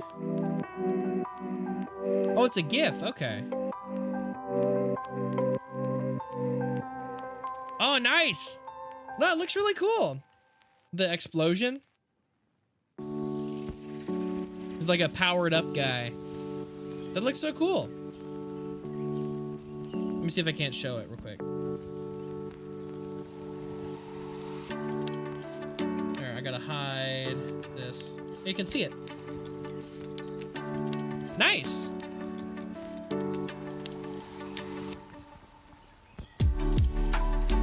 Good work. Keep at it.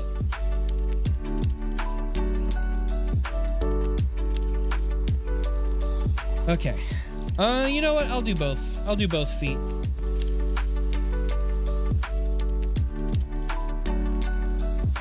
Because I also like the pose of this profile shoe.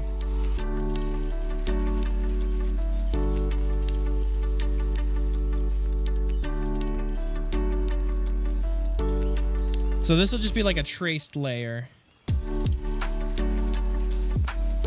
And then I will hide it and then try to do what I can to freehand it. This is just to kind of give my brain an idea of just like the feel of the shape. If I were to hide that, something looks off about it for some reason. Maybe it's just because of how much further back the left foot is from the right foot. But something about the balance feels off. Like this foot, whenever I hide the reference, looks so much bigger than the other one. But it's also because I'm doing very broad strokes, I think. That might be it. Might be exacerbating that look or that perspective.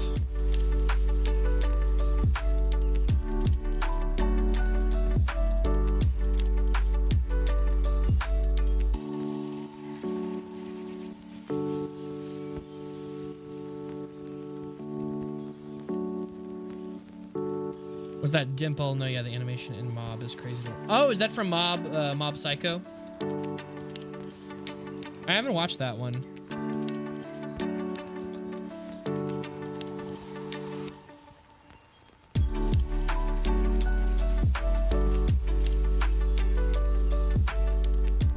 Okay, I kind of need to.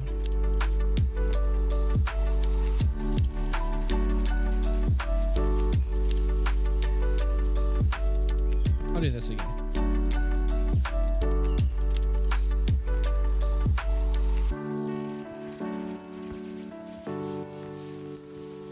And the reason I'm trying to do broad strokes for this is just so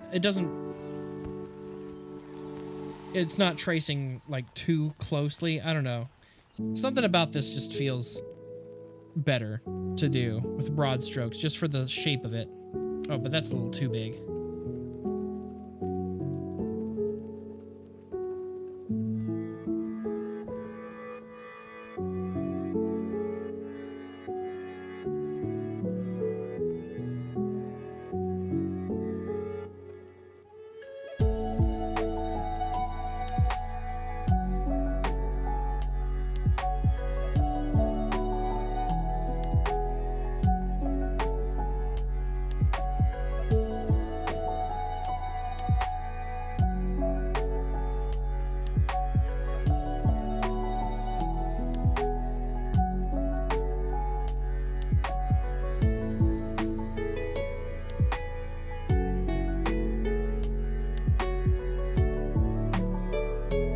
Okay. So that's the traced layer. I think that's about as much detail as I should do with that layer, just because I don't want to get hung up on it. We'll hide that, and then I will try to kind of freehand it.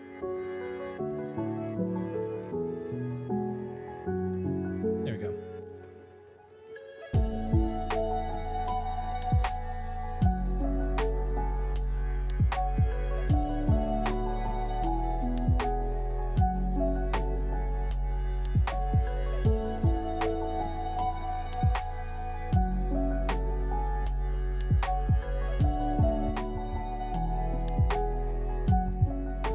Adjusting the mic. Okay.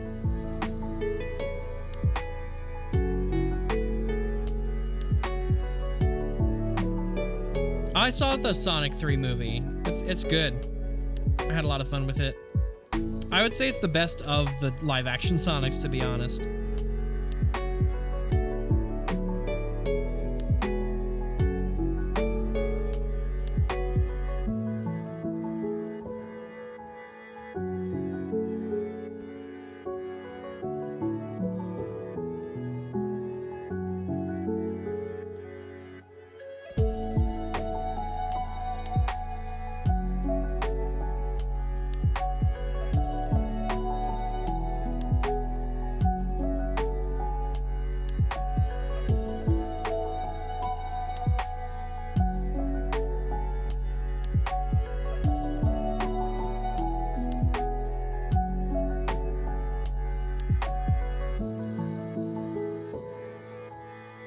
Shadow was really cool. My issue with the first two Sonic movies, which were fine, I enjoyed them enough to see them. I feel like my issue with the first two was that they felt too much like they were trying to be like safe Hollywood movies in comparison to the third one. Like the third one was still very much a safe Hollywood film, but I feel like it took more liberties with trying to stick to just focusing on the Sonic stuff and not so much the human stuff. I think the issue with the first one to me just felt kind of like a generic buddy cop movie to me, or like a buddy comedy. Maybe not buddy cop, but the second one was better, and I liked how they introduced Tails and Knuckles and everything like that. And I love the performances that Colleen and Idris give. My biggest gripe with 2 is that it almost goes in the direction that 3 did, that I'll talk about here in a bit. But 2 has this problem to me where it still wants to hang on to the importance of the human characters. And like, I think it hinders it overall as a movie. Like the whole subplot with the wedding and everything like that. Like, I feel like they could have introduced the concept of gun in a better way than just like, oh, actually, this is like my the James Marsden's sister-in-law's fiance is part of this secret group or whatever. Like, I don't know. I feel like the whole wedding subplot was annoying and a waste of time. And that's runtime that could have been better served focusing more on the Sonic shenanigans, I think. And I was almost hopeful going through my first watch of it, being like, I wonder if somebody could just make like an edited version of 2 where it just omits all the scenes of the wedding stuff. But once it hits a certain point, it becomes part of the A plot, and like it's impossible to avoid after that point. I would say the third one definitely makes sense without watching the Knuckles show, because I've never seen the Knuckles show and I enjoyed it and I could follow it along. People have said maybe you don't need to see the first 2 to see the third one as well. I kind of disagree to a certain extent. I don't think you need to see, maybe. You may need to see the first 2, because there's elements of 1 that establishes Sonic's powers in this universe, because his powers in these movies is very different from any iteration of him in the past, as far as I can remember. Like, I don't think he's ever had like lightning powers in other iterations, and I don't even think it's full on lightning powers. I need to rewatch the first one. And the rings, the way that they handle rings is very different from the games. So maybe you could get away with just watching the second movie before 3, but I don't know. 3 still feels like it requires a little bit of prerequisite knowledge of this version of Sonic's world to fully follow it. But you definitely don't need to see the Knuckles show. As far as I can tell, that's just supplemental viewing.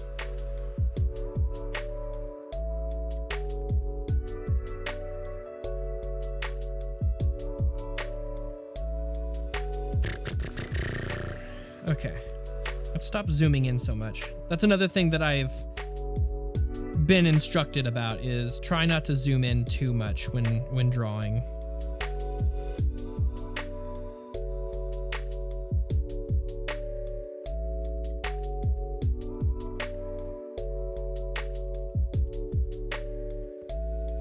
You know what? General shapes.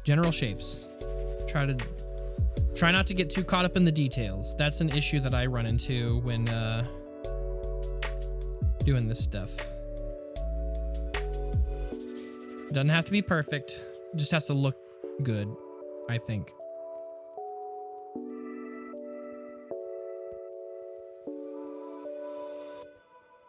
Let's locate the ankle first.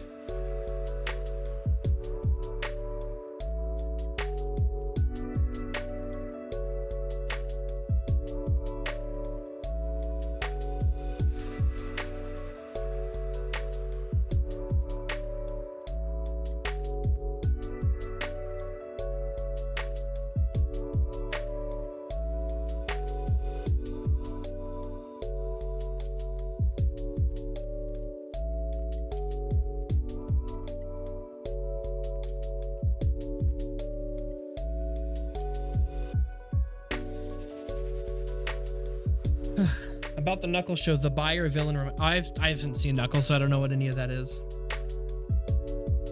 The only thing that the Knuckles show did was give Wade more screen time. Oh yeah. Should watch the second for the Emerald and stuff. Yeah, that makes sense. That makes sense. Have fun practicing drawing. Gonna watch HSR. Okay, tell them I say hi. Tell them I say hello. I'll be drawing.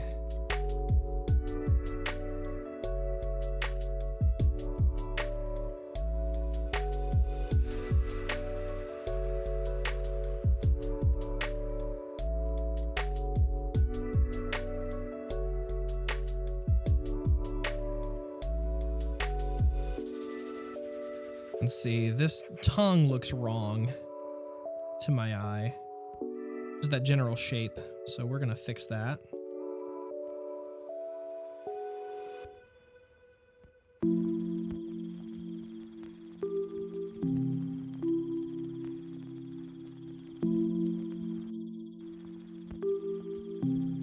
need to stop. Oh. I should lower my sketch brush's thickness.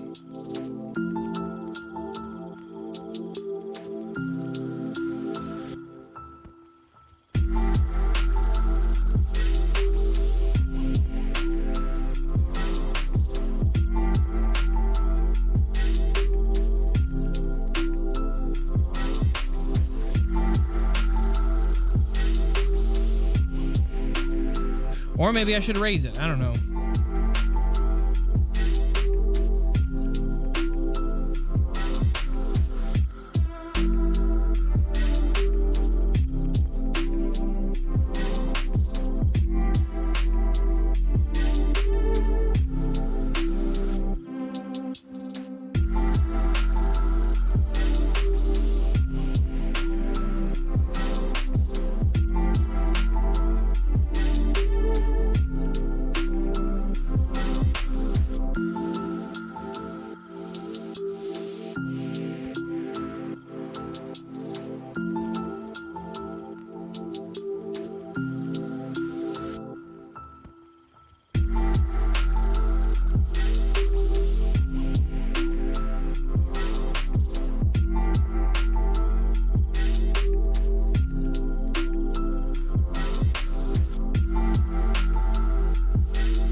How many holes is that? That's 1, 2, 3, 4, 5, 6, 7.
There we go. And then I just need to add the heel.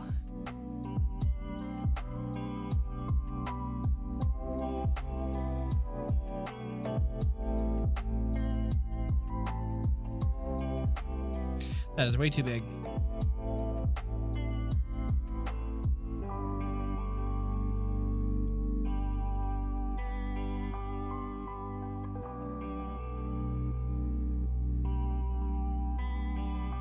I like that it has this kind of like contour all the way around. So I'm going to try to incorporate that.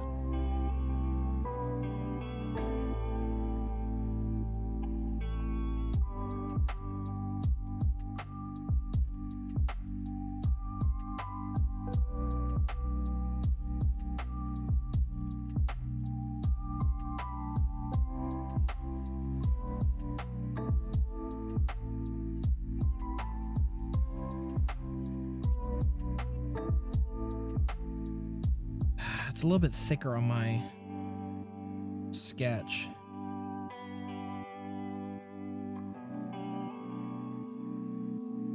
There we go. That looks better.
These are such thick heels.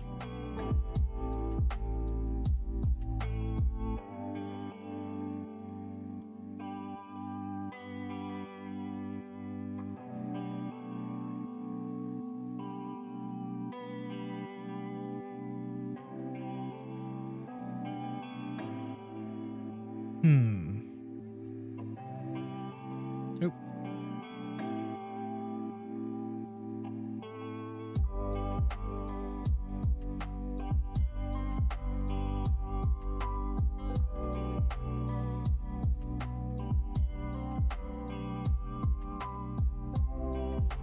I'm gonna try to get these lines here.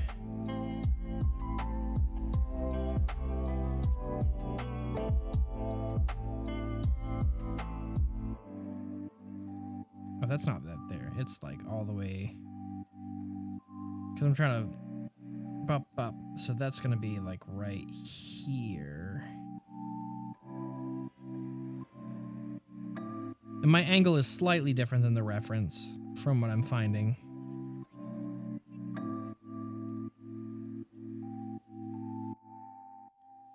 From what I can see, the angle looks slightly off, but you know what? We learning. It's a process.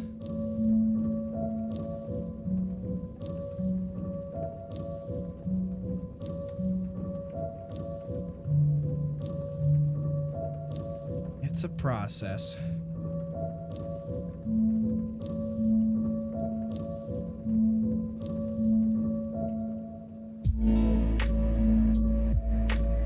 Ooh, this song is creepy.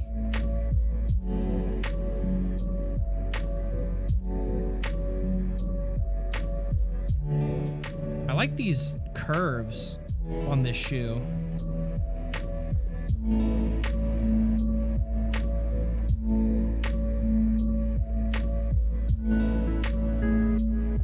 Really fills out the design so they're not quite as simple. But see, look. I'm gonna have to do this. I'm gonna have to do my old tricks.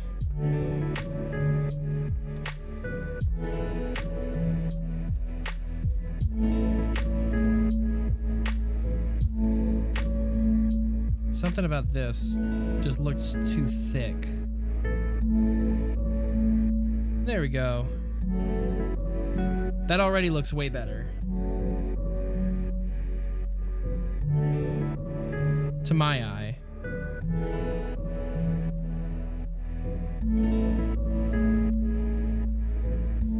I don't know. Yeah, kind of. Stretching. Ugh.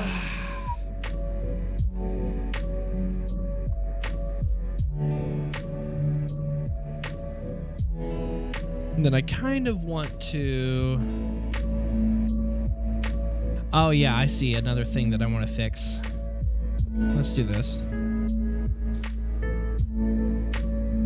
I rounded this section of the shoe off a bit too much. This is more pointed, and this is more round.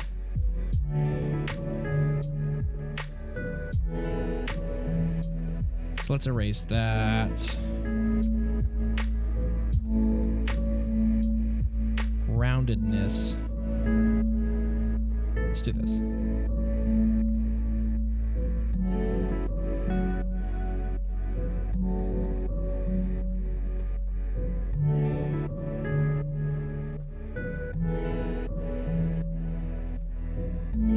This is more of a running shoe than like a trainer.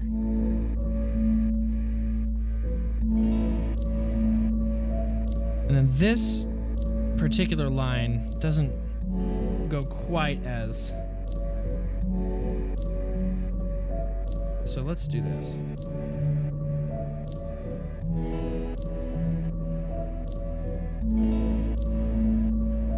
This song is weird.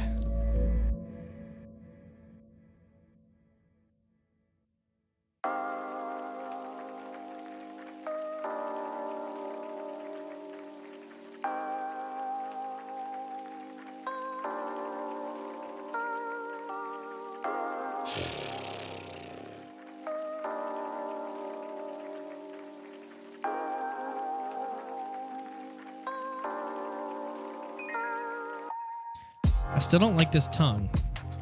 Maybe it's because... Maybe because the slight perspective change that I did just makes it look off? I don't know.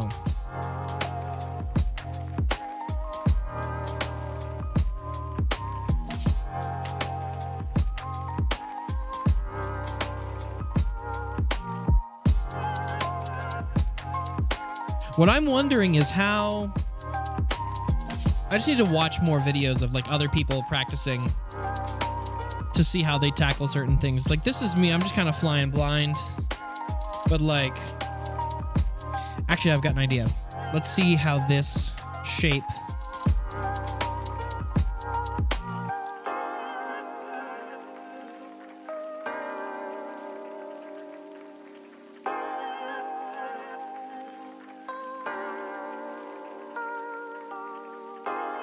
Yeah, I kind of need to rotate it just slightly.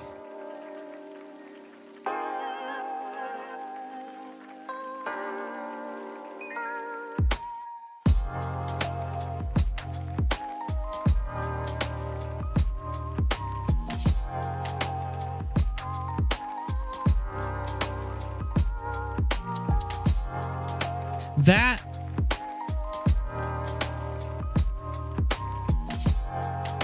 looks pretty good, actually. And then I kind of want to thin out this heel. Maybe not thin it, but move it just a slight bit. Like this.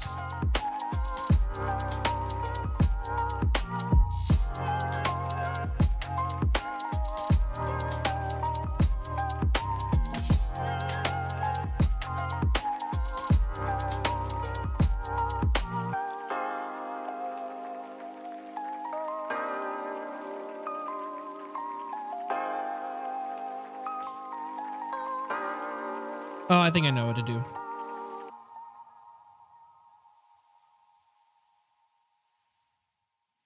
I need to give this just the slightest bit more of that inward curve.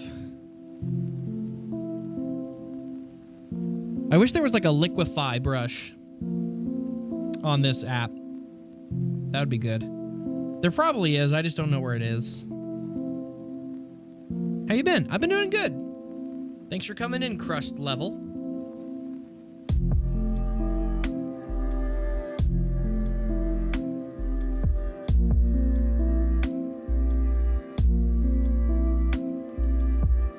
All right, let's see if just kind of erasing it will help give it that hint of that convex curve.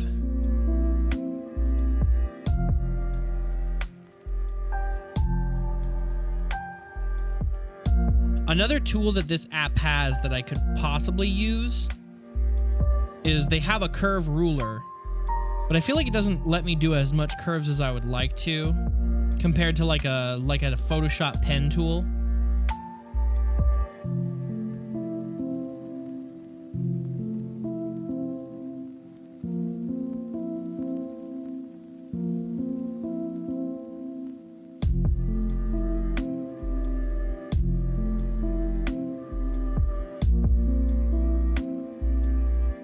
Okay.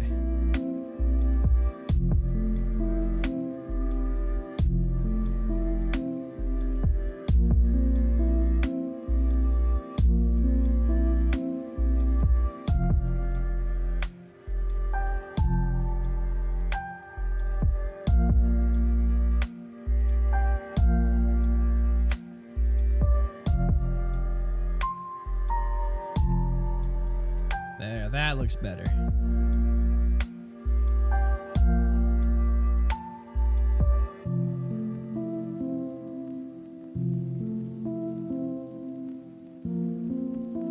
Okay.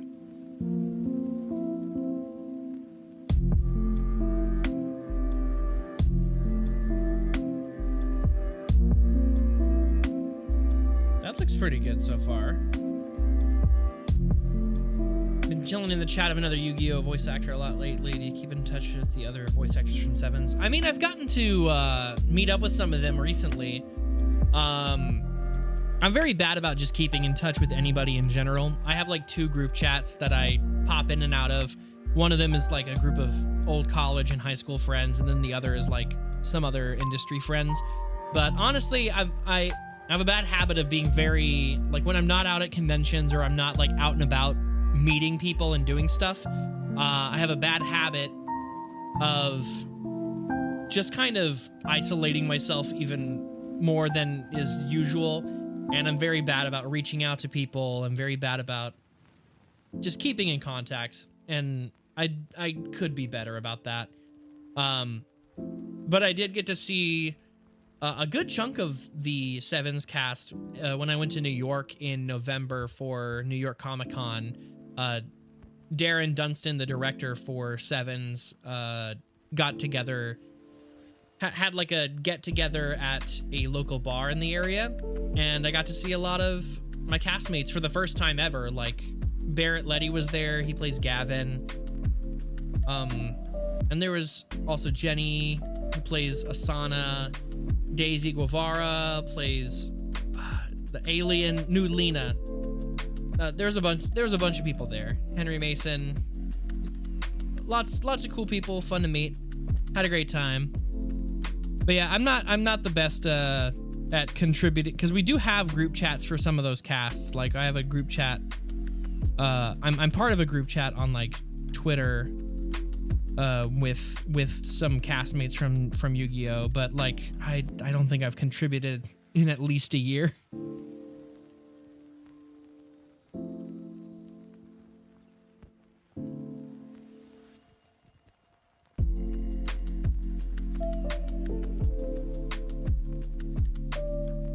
Yeah, I've met a handful of my Saint Seiya castmates.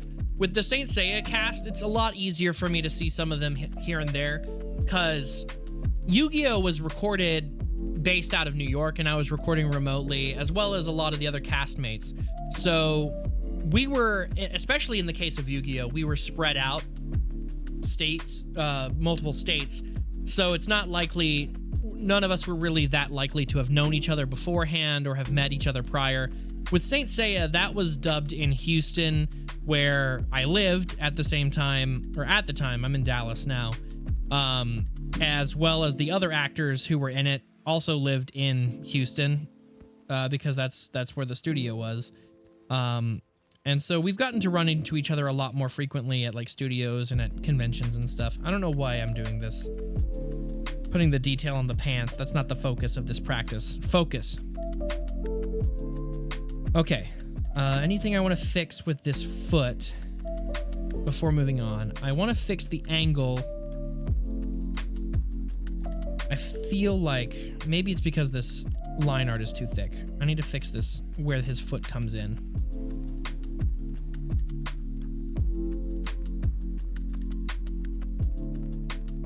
Because it's so, like, bop, bop.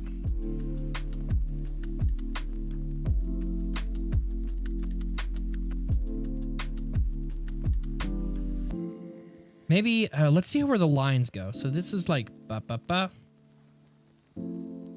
Ba ba ba. That's the tongue.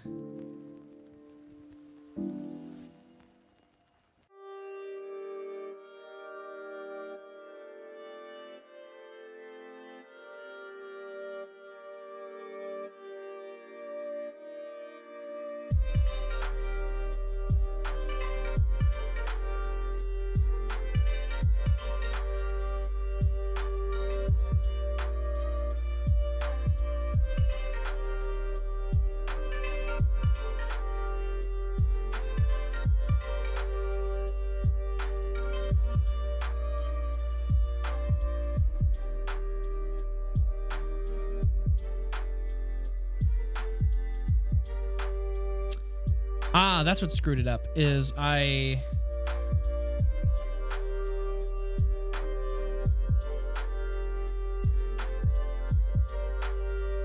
Okay, wait. Let me do that again.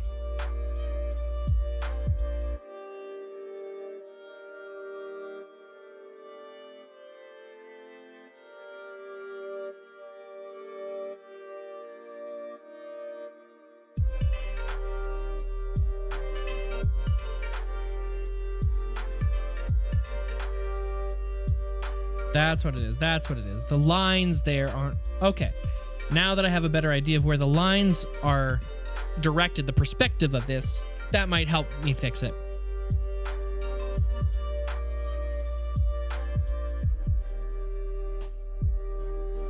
I'm familiar with Saint Seiya. Is it like Power Rangers? Not particularly. It's, to my understanding... Well, I guess there's elements of Power Rangers. Saint Seiya is more just like a standard classic shonen anime, battle shonen. You've got your main team of heroes that are trying to save the world and by extension their friend Athena. I forget where I was going with this. But it was basically one of the first battle shonen animes, like prior to even DBZ, but it's also done by Toei Animation from the 80s. So a lot of... What did I do? Oh, I keep forgetting I don't want to move this. I want to cut and paste it. But it was one of those shows that never really hit it off in the States when it was first released here. It had an old, heavily censored dub by Deke, similar to the Sailor Moon dubs, but it released here in the early 2000s. But the original version of the show was made in the late 80s, early 90s, so it looked like an old show with a heavily censored dub, and it had a very similar setup to like Dragon Ball and Dragon Ball Z and all this different like battle shonen animes. But I guess they took such a long time to adapt it that like by the time it came here to the States, everyone was like, oh, this is just like DBZ, but it looks older and blah, blah, blah. And they probably just didn't license it to as much high profile places or something. For better or for worse, it just didn't quite hit it off here in the States. So all of the previous dubs of the show were incomplete. The Deke dub never finished. And then a few years later, my friends at Sentai, who used to be ADV, did their own version. They started their own version of the uncut dub for Saint Seiya back in ADV, but it was coming close to when they had to like go under. So they never got to finish their dub of it either. And then ADV ended up dissolving, and then they came back a few years later as Sentai, and then I don't know, all the other stuff, licensing stuff that I don't understand. But basically fast forward to 2019 when we're working on the CGI reboot of Saint Seiya. Toei, I guess, wanted to finally do a complete uncut dub of the original show. So we have done a full dub of the original 114 episodes, and as well as that CGI show that had 3 seasons. The first season's on Netflix, I think, still, and then 2 and 3 are on Crunchyroll. But all of the old series is on Crunchyroll now. They went from Saints to Knights and Knights of the Round. Yeah, I think those were holdovers from back in the day when a lot of children's media and dubs of anime, which had like religious symbolism and terminology, a lot of there's certain rules that broadcasts have to follow to make it onto children's TV. And back in the day, there was the strong misconception that anime had to be, it's a cartoon, it's for kids, if that but like, we know better now in 2024 that there's anime for all types of demographics, and Saint Seiya was definitely aimed more towards older teens, maybe young teens, like 14 to 17, because it was pretty violent for its time. It had blood, it had like dismemberment, like in the first scene, Saint Seiya, or Seiya Pegasus, chops off Cassius's ear, like straight up. It's like one of the first things he does. So obviously you can't show stuff like that on children's TV, but also at the time it was airing, you couldn't really have a successful animated TV show unless it was like Family Guy or The Simpsons. Animation at the time in the States kind of fell into one of two camps. It was either for kids and very kid-friendly, or it was for adults and it was raunchy, and there was like not much of an in-between. I forget where I was going with this initial point, but yeah, just for one reason or another, it just didn't do super well when it first came here. And then, yeah, in the last few years, they've been trying to make a push for it here in the States again. And I've been noticing a lot more fans of it. Like, I hadn't even heard of Saint Seiya until I was working in the industry as well.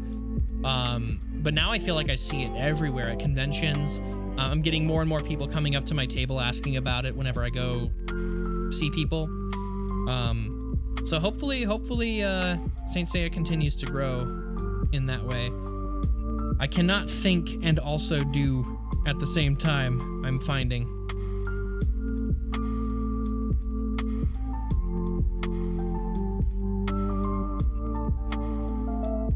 Okay.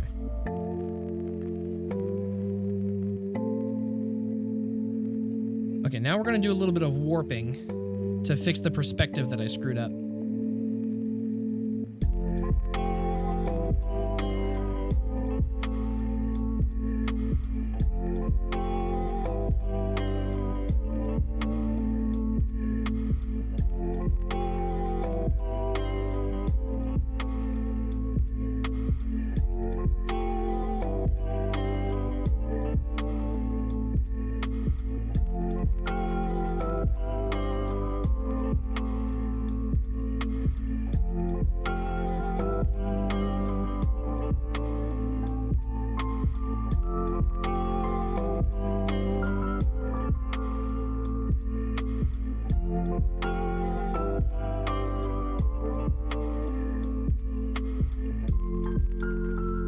Do that.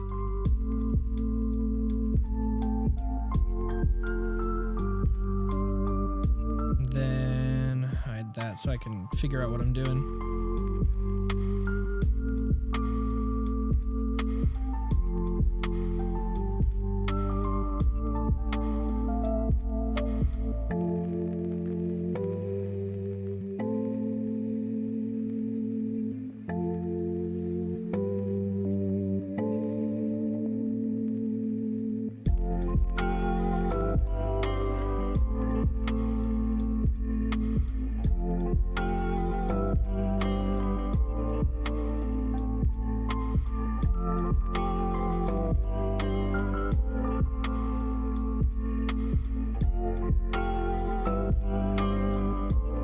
I don't know why that line is that way, actually, now that I'm looking at it.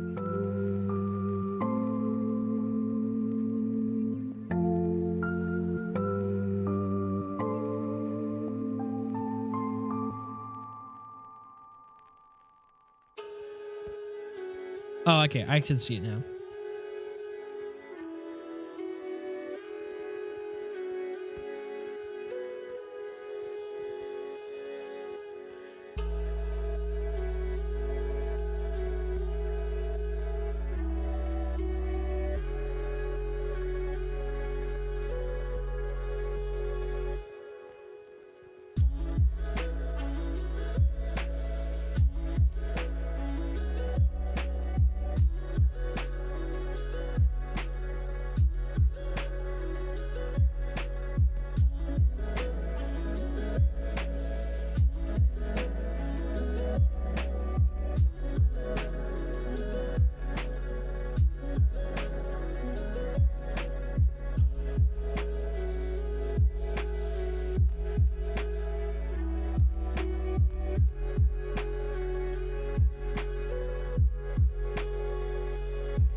Just trying to fix the perspective of this. I might have to do a little bit more. And if I don't like how this looks, let's see. It looks a little better.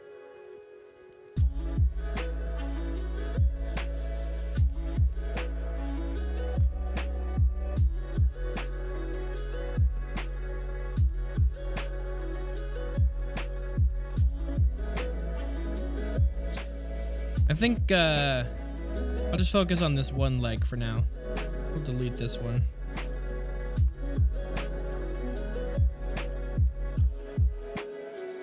And then we'll call it a night here in a minute. Starting to feel the effects of needing a break. I feel like I'm autopiloting a little bit of stuff.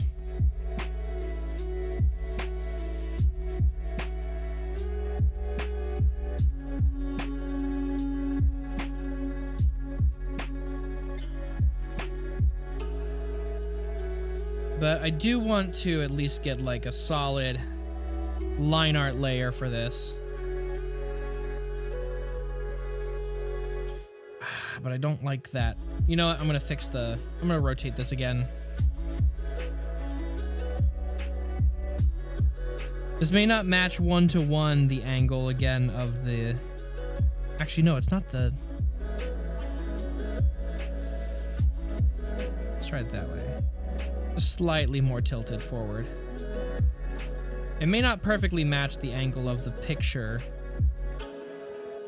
but it looks... Close my eyes. Looking at it from a distance. Let's flip the horse. Let's flip it. Let's flip it. Watch as I immediately cringe. Actually, not that bad.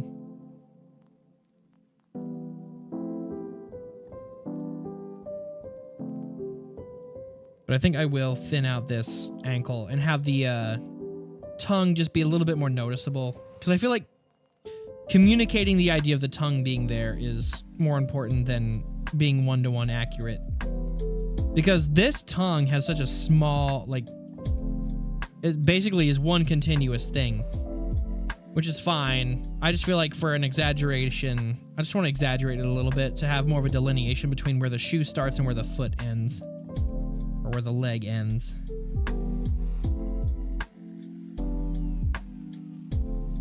And maybe this is like part of my own stylistic preferences. Considering what I was saying earlier about how I love oversized Kingdom Hearts ass shoes.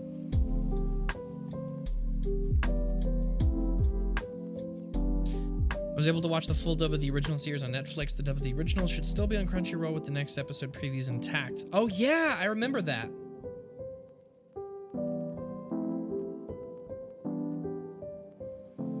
We did all of the next episode previews, and Netflix was like, "Nah, we don't need those." Like, why'd you make us record them then? What the heck? But luckily, yeah, that's good to hear that Crunchyroll re-entered those since we had them actually done. Like, that's work they paid for. And that was a considerable amount of work, 114 episodes. Like, I know those sections are only like 30 seconds-ish. But that's 30 seconds times 114. That's like a good chunk of work. Okay. Let's,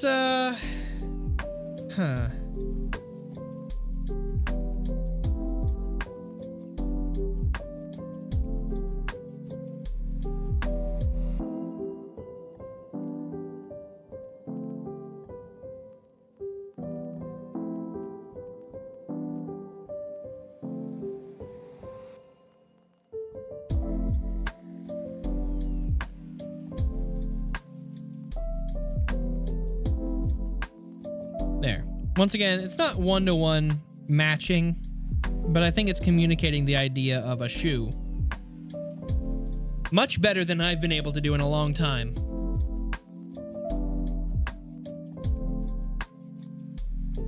So we'll lower that opacity, we'll lower it, trace over it with a bit of a more solid line art layer.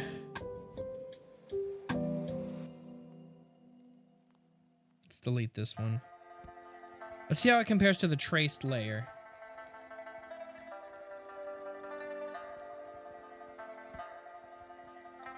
I mean, if I'm being honest, it's not that far off. Let me lower the opacity. It's not that, actually, it's not that far off. There's a few things like right here where it's a little bit off. And then like, obviously, like I said, the angle here kind of changed. Angle in this little section. But Honestly, not bad. I'm not upset about that.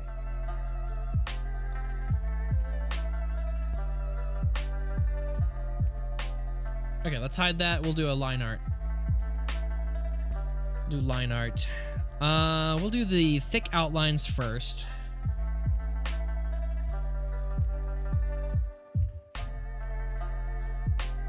Oy.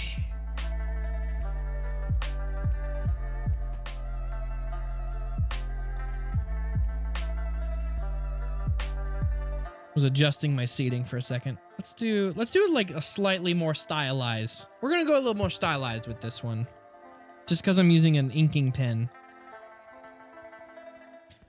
We're gonna get some like thicker outlines.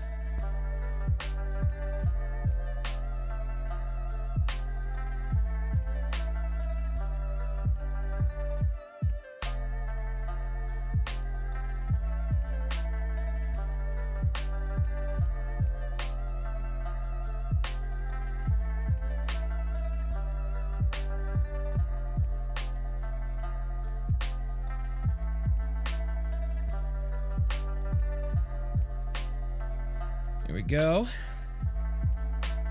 Some thinner creases.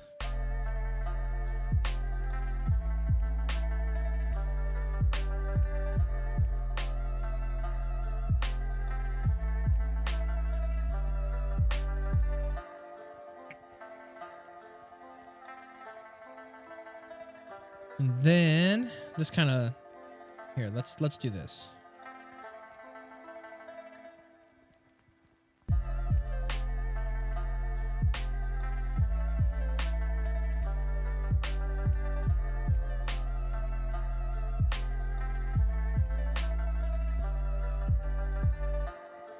Do like a stylized angular ankle. I don't know. I really like angular styles. Oops. Let's do lower that size. There we go. I just like really angular, hefty outline art styles.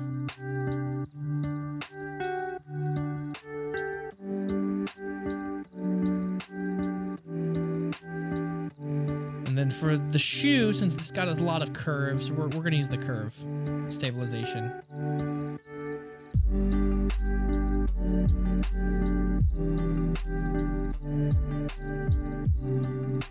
There we go. And I'll just thicken that outline so it's matching the style of the pants I just did.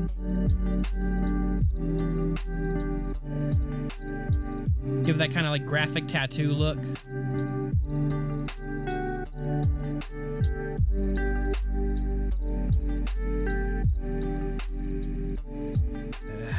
Something about that looks off. Let's do that.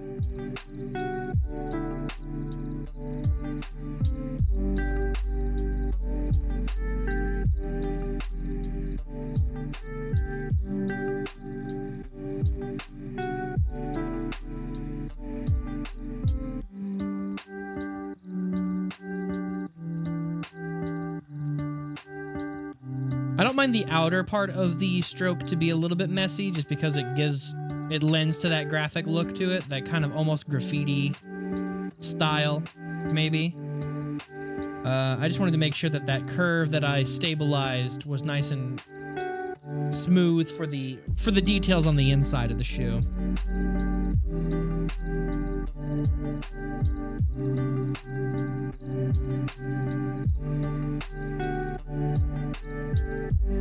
And then same for this curve. This one's a pretty solid curve, so.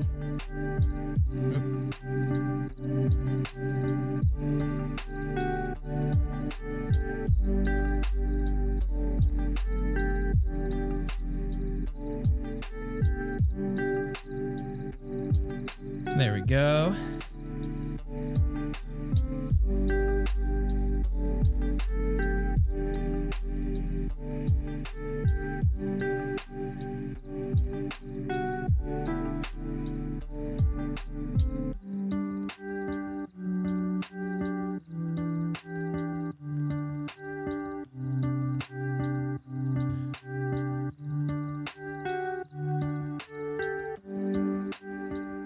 Okay. I'm turning the music down. This song's a little bit repetitive. Let's skip it.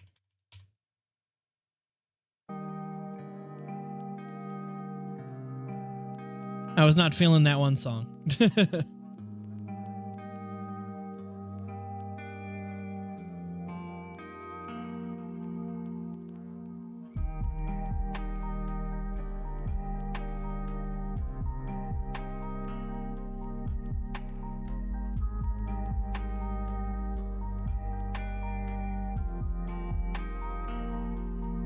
That thick outline for the tongue.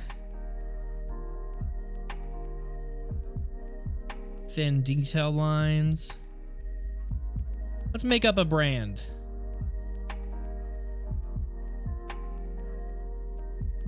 This will be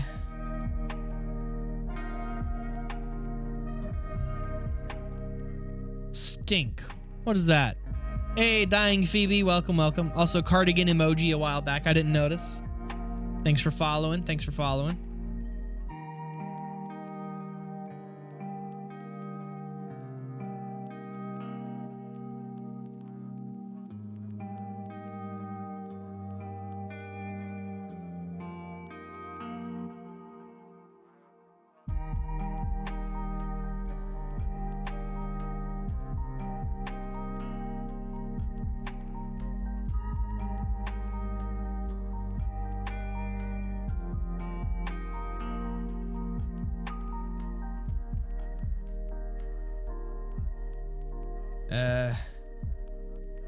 How would an N look?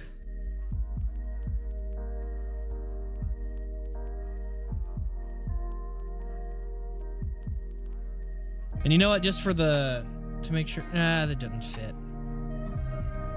I guess technically you wouldn't see the full logo from this angle, but I want you to know that the shoes are called Stink Shoes.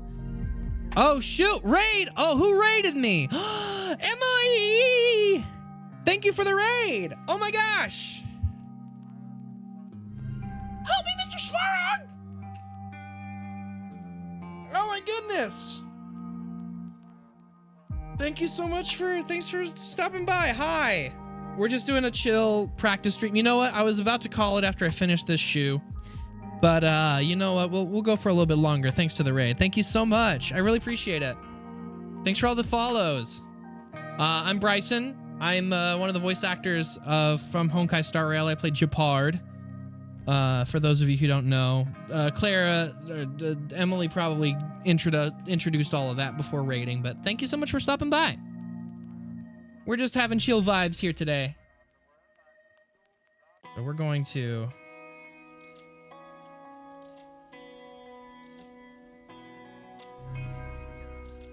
All right, so the K in Stink shoes. You can't see it from this angle, but that's the brand. I just made it up. Stink.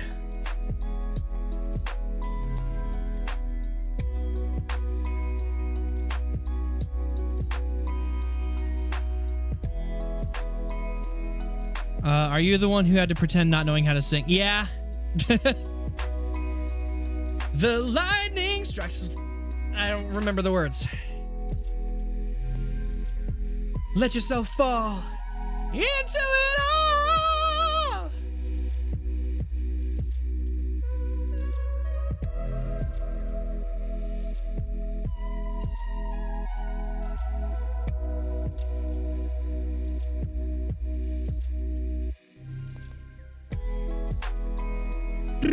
Your E4 S3 Japar. Nice, nice. Hello, Chadson Choggis. Oh my gosh, it's Chadson Chog. Ah, hey! I love the Chadson Choggis memes. Head pats from Clara. Oh, I love it. I love it. Thank you so much. Thank you so much. But yeah, I've just been, this is just a chill practice, drawing practice stream, drawings. I have drawn for a lot of my life, but mostly I've always told people that I really just kind of doodle. because I reached a certain skill level when I was a teen, and I just kind of plateaued because I would just draw the same stuff over and over again, and I never really had the patience or focus to really try and get better at the things I was weak at, such as feet and shoes. Earlier, I did a practice hand. This is what I was practicing earlier. This was me drawing entirely from like memory, imagination. I did this, and the hand looked way wrong. I started with the thumb, and then I just kind of figured out a pose as I went. But then this was me after taking the time to actually look at my hand in person, and I just kind of like was trying to figure out how to draw it from reference a little bit better. And I think this looks infinitely better than this. A few other doodles I did on here before streaming. These are the only two things I've drawn on stream so far in the 2.5 hours we've been live. But I also drew this little angry guy right here. Let me move him out of the way so you can see him more clearly. I drew this guy when I was just doodling last night because I was practicing an arm, and then I just kind of like did the rest of him afterwards. And then I drew this character that I'm actually very proud of. Let me erase this. This is something I was just giving an example of earlier. Big eraser. Oh, wait, nope, don't want it that big. But this was me trying to practice doing like a more dynamic pose. And then also trying a little bit different design with the hairstyle, because I wanted to give it like an androgynous look, but also asymmetrical. So the left eye here doesn't have eyelashes and stuff because it's more like a masculine kind of eye, and then this eye I gave like really long false lashes. And to contrast this, I made the side with the feminine eye shaved, kind of like a more masculine cut, and then the side with the male eye, kind of a longer hair. And I don't know. I'm very proud of this. I like the expression I gave him. Who knows? And then just the pose, I felt very proud of. I liked this doodle. I liked it. The hands could probably use some work. This hand was drawn entirely from memory without any reference. The fingers look a little bit long. But I don't know. I was telling people earlier, I kind of like the look of like oversized hands and feet.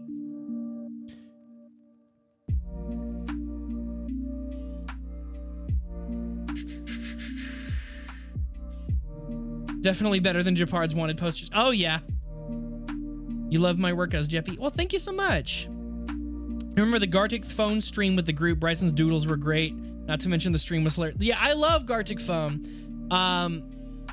The thing with Gartic Phone is I feel like I rush a lot of what I draw on there, so it doesn't look as good as I could make it. But I try my best to make things look decent. While also being funny. I think the fun part of those games is the fact that it doesn't look like a professional thing. Let me finish doing the line art on this shoe that I was drawing. This stink shoe. I don't know what brand this is actually. I think it says... Is that She Kick? It looks like it says She Kick. Let me make this smaller. What does she kick? She kick your ass. She kick shoes.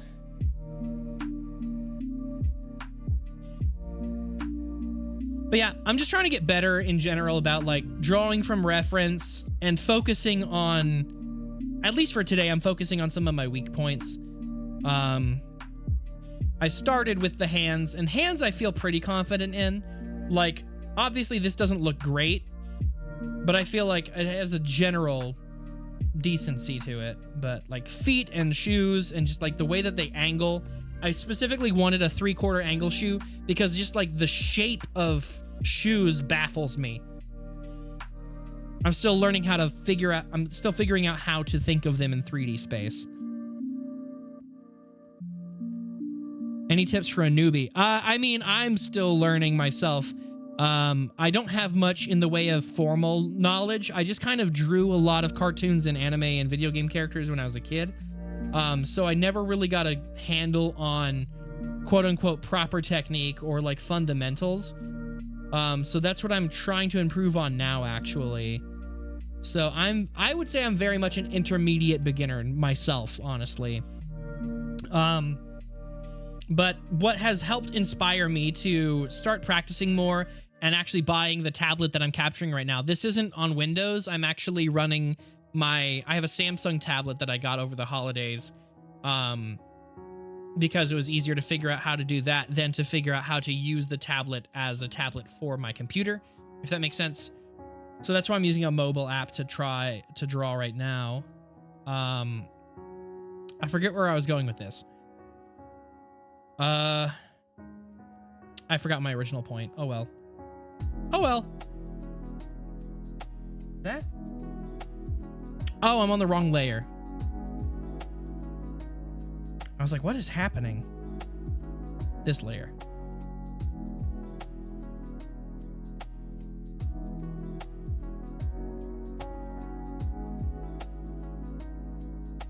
I would say if you want to get to the level I'm at, which I wouldn't recommend anybody taking the route I took, honestly, at least not for as long as I took it.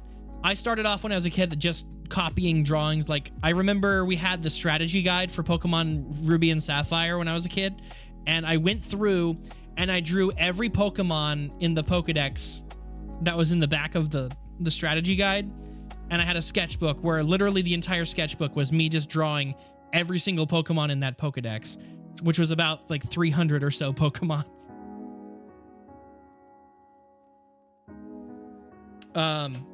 And just progressively getting better as I did that. But again, like I said, that was just kind of, I mentioned this earlier in the stream. The way that I tended to learn was just by copying stuff that was already stylized, like anime and video games and cartoons, which is well and good to get started. I mean, obviously drawing is about having fun with it, and you want to make sure that what you're drawing is something you're having fun and enjoying. But if you ever want to like actually start improving, I'm finding that you're gonna have to do the quote unquote boring stuff too, and like learning fundamentals is the best word for it. Just learning fundamentals of shape and form and like how things actually look in real life.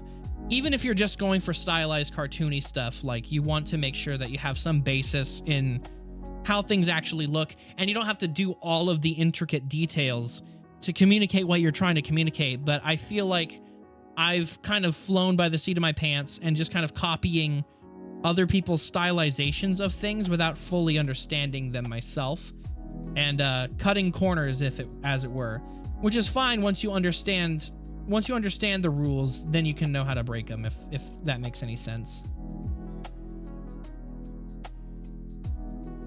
I think he had the same guidebook as a kid. Oh yeah, like those old how to draw manga books. I had one of those. Okay, let's stylize this line art real quick, because I'm trying to go with like a graphic art, almost like graffiti / tattoo kind of look with the line art for this.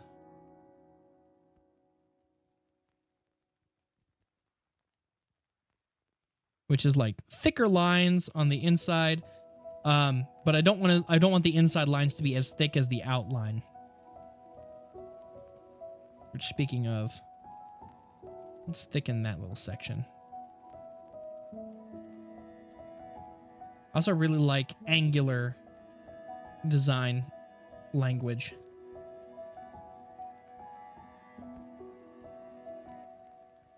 Ah!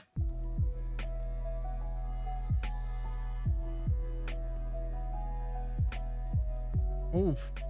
That's way too big. Way too big.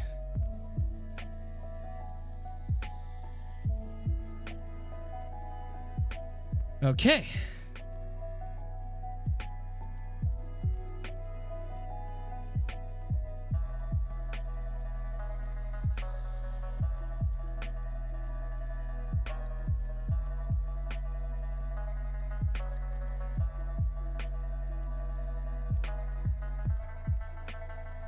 Since this is technically kind of a seam, I like to add this little like going in and out to give it that kind of like overlapping cloth look. but that's just me. I think it looks good. I like it.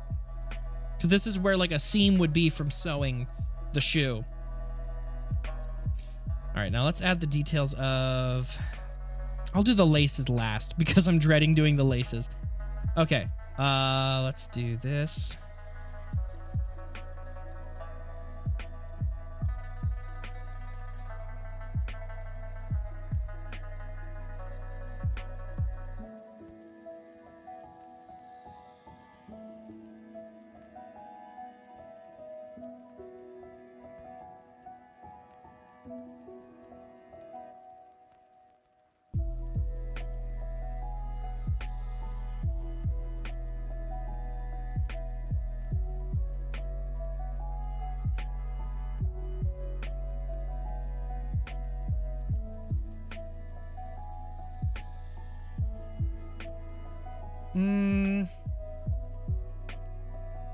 Yeah, I could do that better.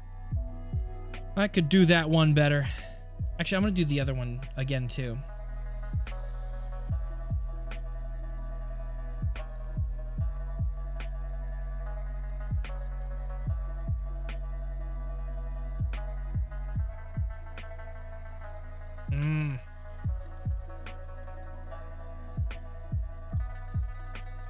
There we go.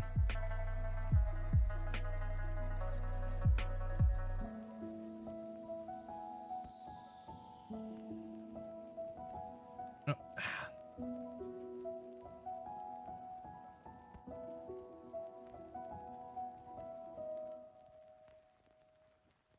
Not liking it. Okay.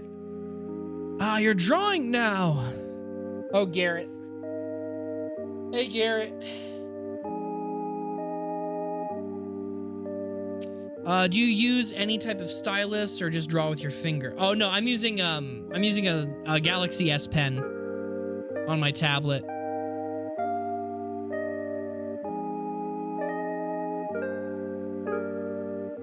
This is a Galaxy tablet I got right after Thanksgiving. Well, I guess not Thanksgiving. It's only been like 2 weeks. Has it been 2 weeks? Wait, when did I get this? A little over a week ago. I got it, I think, the Wednesday before, 1 week before Christmas. I got this 1 week before Christmas. That's what it was.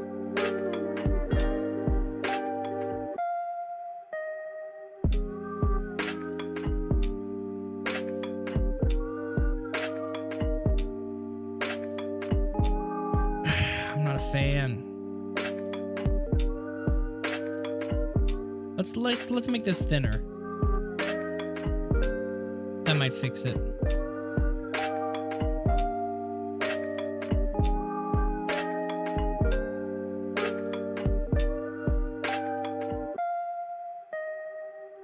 Nope. Maybe I'm going too far ahead. Let's lower the smoothing just a bit so I can do more tight turns.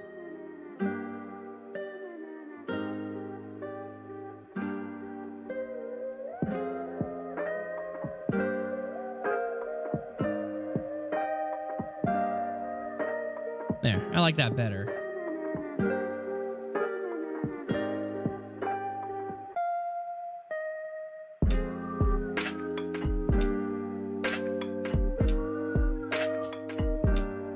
Oh yeah, drawing with a finger would be impossible to get like this level of pressure sensitivity down. Like you need a stylus for sure.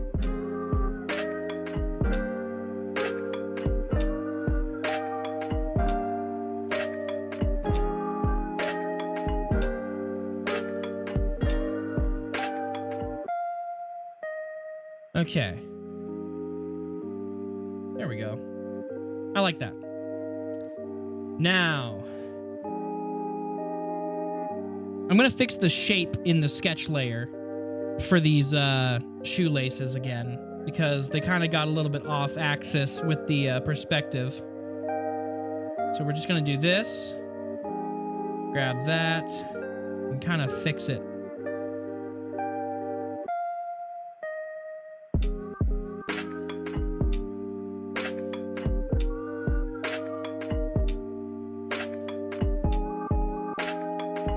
go. That looks better. Yeah, that's much better. Have to get ready for sleep. Nice hanging with you. Thanks so much.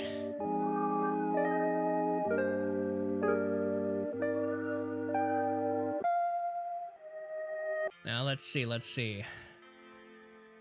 Oh, yeah, Garrett, look at this guy. Beefy. He goes, And then I drew this earlier. And I drew this earlier. Well, this I drew off stream.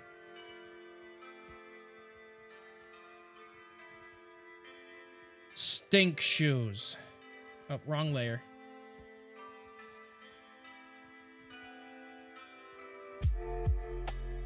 Okay, one trick that I learned with doing laces is you want to draw the holes first so that you know where the laces are going to. You got the holes. 1, 2, 3, 4.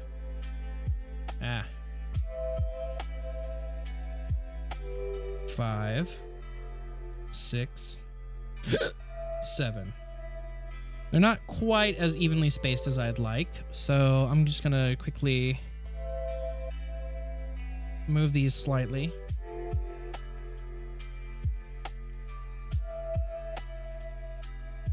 Beefy guy's supposed to be me? No, I was just showing him off. Showing him to you. For those of you in chat, GT Gaming, that's Garrett. He's my brother. I just had some brunch with him. Ate some pancakes at 3 p.m. because I woke up way too late.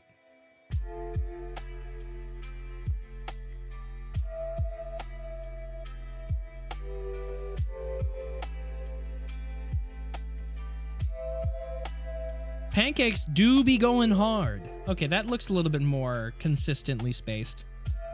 I'm good. I'm good with that. Okay.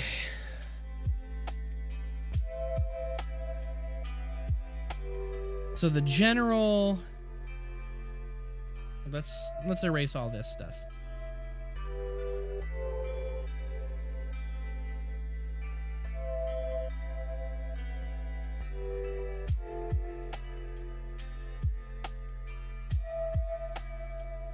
The general direction. So from this, it's like bop. Oh, let's make it red.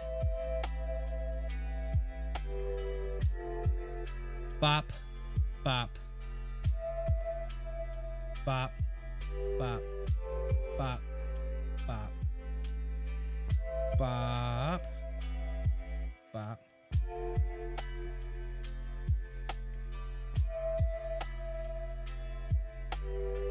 And then they kind of don't really have a tie off here. They kind of like tucked the lace inside. This looks like uncomfortable. No socks, and they probably tucked the laces inside. So like you're just feeling the aglets of your shoelaces the whole time in there. So I'm gonna do a trick. I'll add an extra layer for this just to be safe. I'm gonna show a trick that I learned from YouTube Shorts. We're gonna go with a gray instead of a harsh black.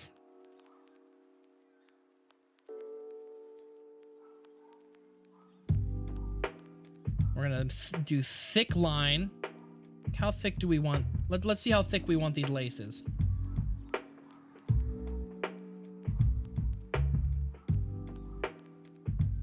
Like, about that thick. And then let's move this.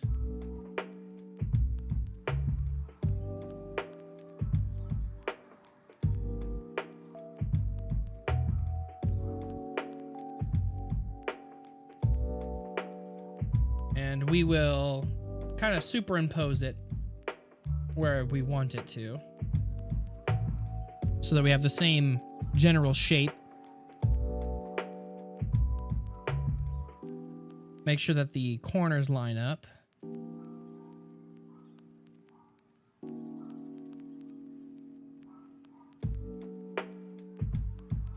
Okay.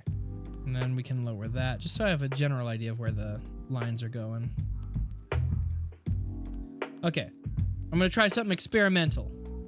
So, bop, bop, bop, bop, ah, bop, bop, bop, bop, bop, bop, bop, bop, bop, bop. Now, you know what? I'll just do... Oh, wait. No. Here's what we're going to do. We're going to duplicate that layer. And then...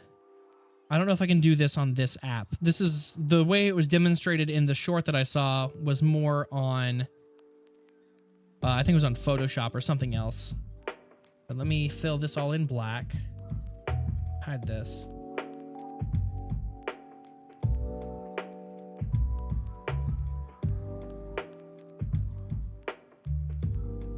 And then...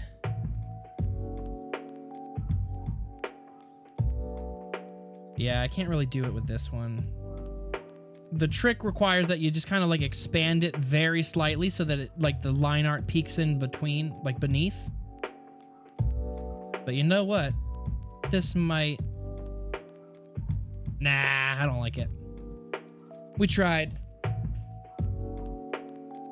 That's the shortcut way of doing it. But now, instead of doing it that way, what I can do is delete that layer.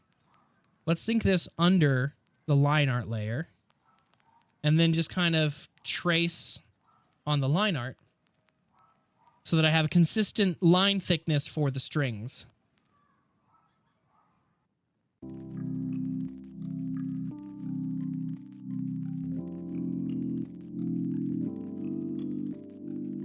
Let's see.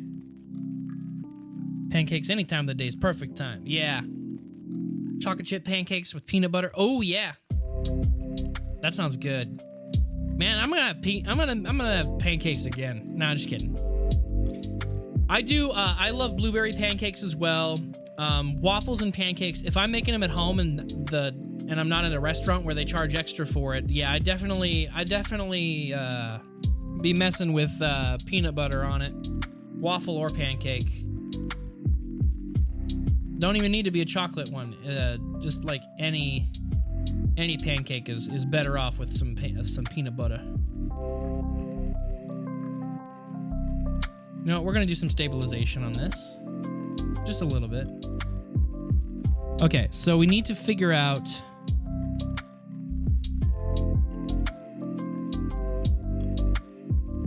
when it's on top and when it's on bottom.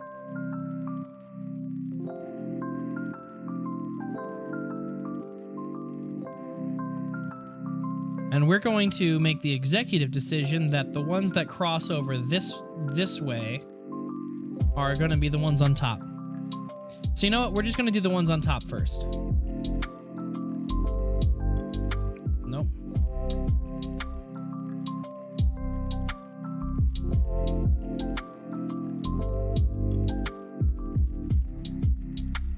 The angle is starting to slowly turn because it's a three-dimensional foot and not a flat plane.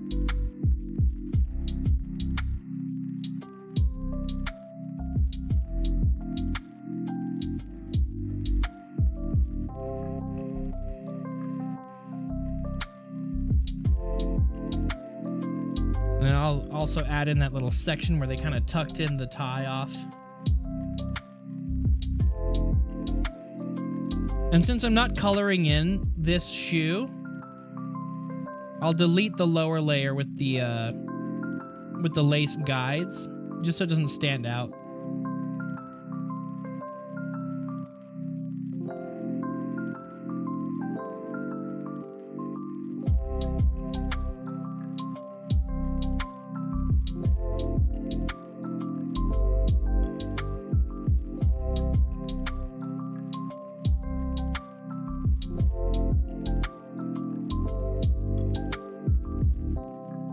There we go. Hide that. And that looks solid. Maybe I'll thicken the lines a bit just for the stylization that I'm going for. But I don't hate it.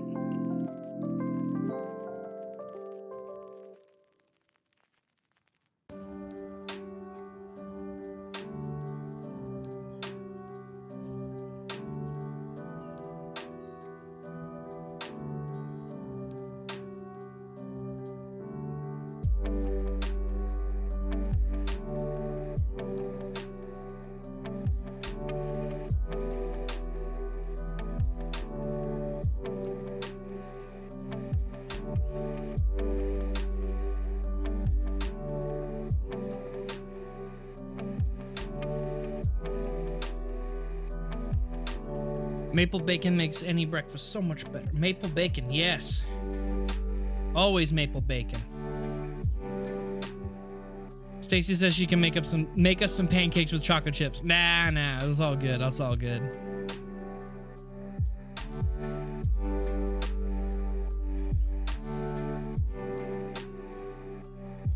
When I eventually come visit, y'all can make us some chocolate chip pancakes. Ooh, I also love banana pancakes. Some banana pancakes with peanut butter. Ooh, man.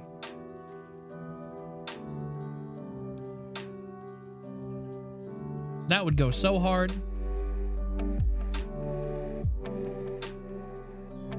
I don't have them that much because banana pancakes are a little bit more of a hassle to make. Have to mush up all the bananas and everything. Which I guess is just as simple as doing like blueberry pancakes or chocolate chip. Well, you don't have to mash up chocolate chips for chocolate chip pancakes.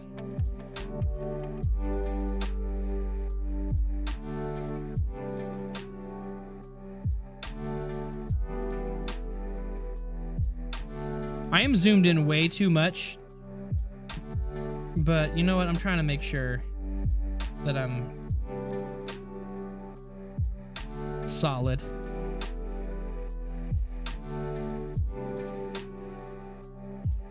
Gotta make sure the details are there. There we go. Look at that. Clean. I'm actually very proud of this. I'm loving it. Ba-da-ba-ba-ba. Now I want a McRib.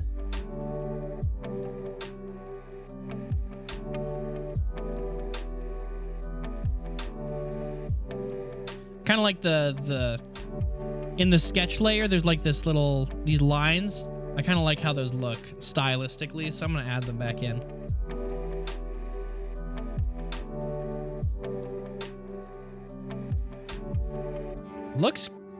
I'm very happy with that, actually. Let's eliminate the sketch layer, see how that looks. Yeah, some nice clean lines. Solid.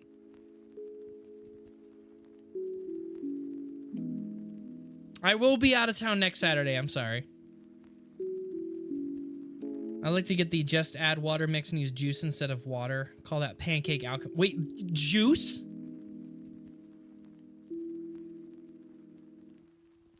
Hinata is one of your comfort characters when I hear you as him. Oh, thank you. Thanks for being a fan.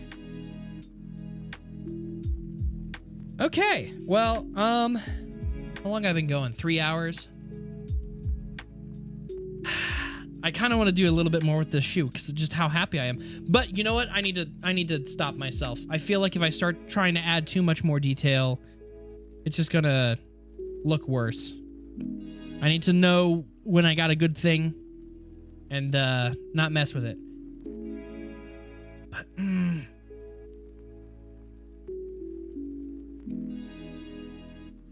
I'm very happy. I do still kind of find this section right here a little annoying. Like the way that I did this. It looks sloppy. I'm gonna fix that. It's because the thickness is inconsistent. You know what I might do? Similar to the laces, I think I'll do this. 1 second. Gotta be very particular.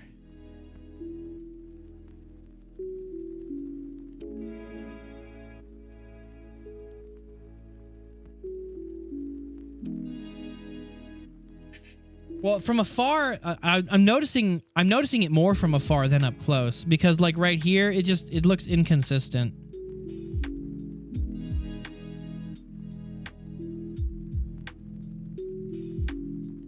So I will do.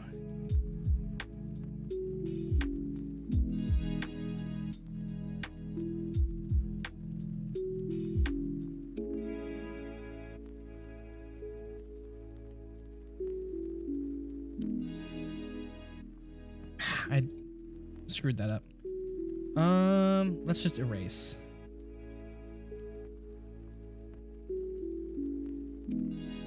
Its thickness gets too close to that middle line and it throws it off. Yeah.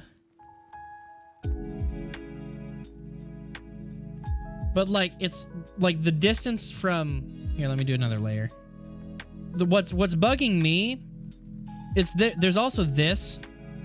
The distance from here to here is too small, so I can fix that by doing this. 1 second.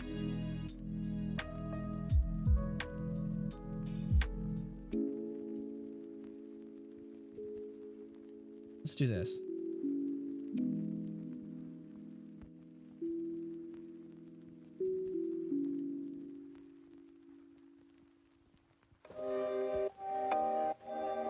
And then kind of do the same over here.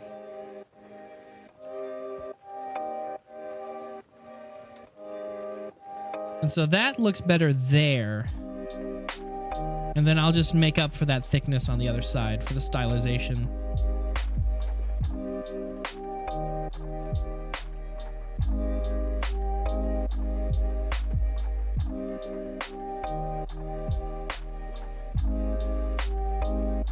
Now that's too thick.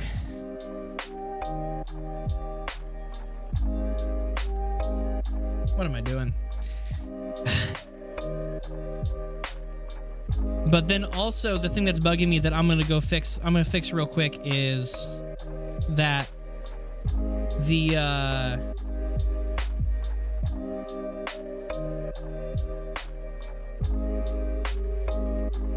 distance here is too squeezed in comparison to like here. Like this is so much wider and it doesn't feel like a natural taper. It just feels like an inconsistent thing. So I'm going to still fix that.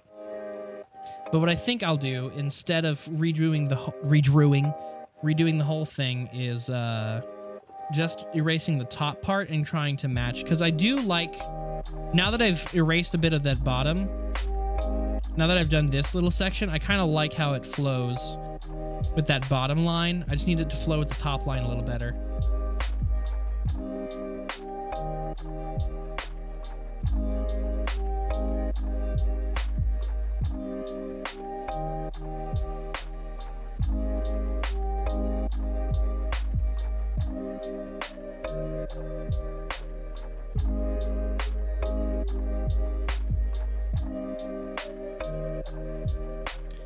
I'm trying to think. Oh, okay.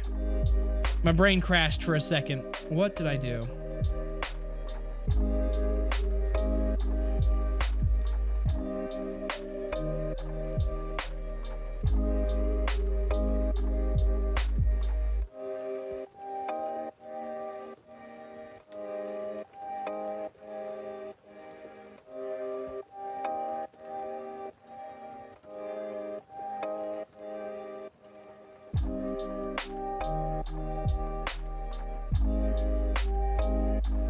Okay.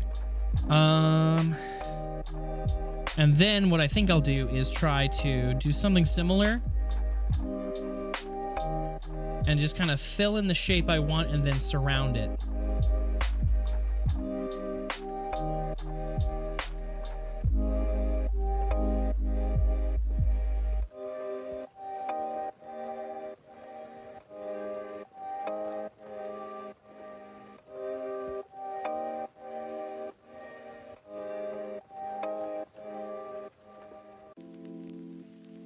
Because I want this.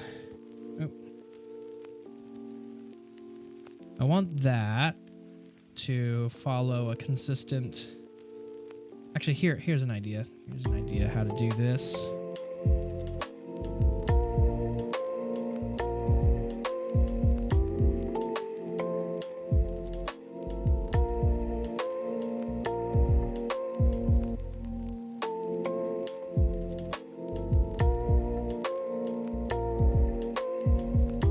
And I'll just have that be a smaller taper than I originally thought.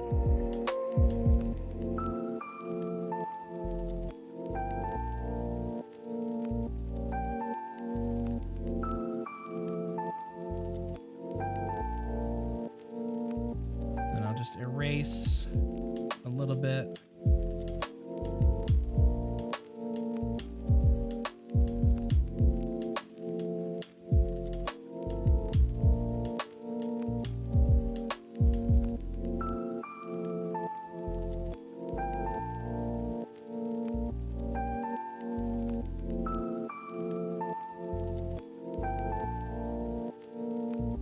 It looks good.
There we go.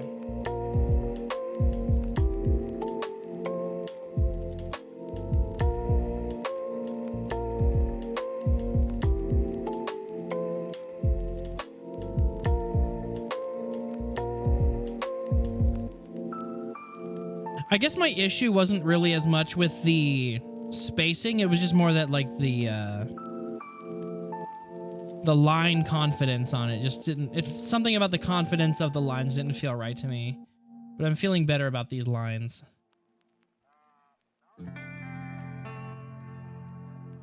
There we go. Okay, I'm gonna let that be.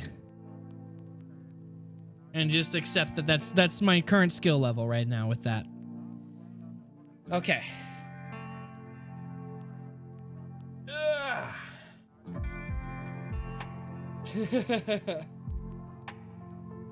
All right. I'm getting pretty tired, getting hungry again, so I'm gonna get some food and do a little bit more cleaning that I didn't do. Because I got caught up in drawing. I felt like drawing today, and I figured I might as well stream it. Let me see if there's anybody I can raid before I end.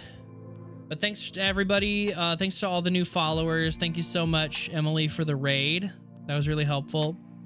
Who should I raid now? There's 54 of you. You stuck around. Thanks for sticking around, those of you who stuck around. The chill stream was fun hanging out. Let me see. Let's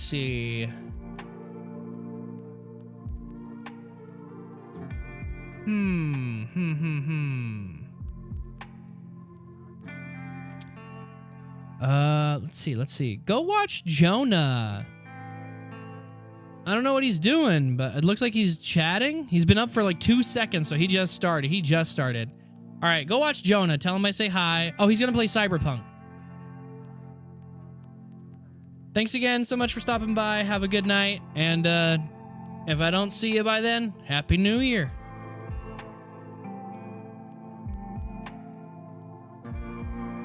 Bye.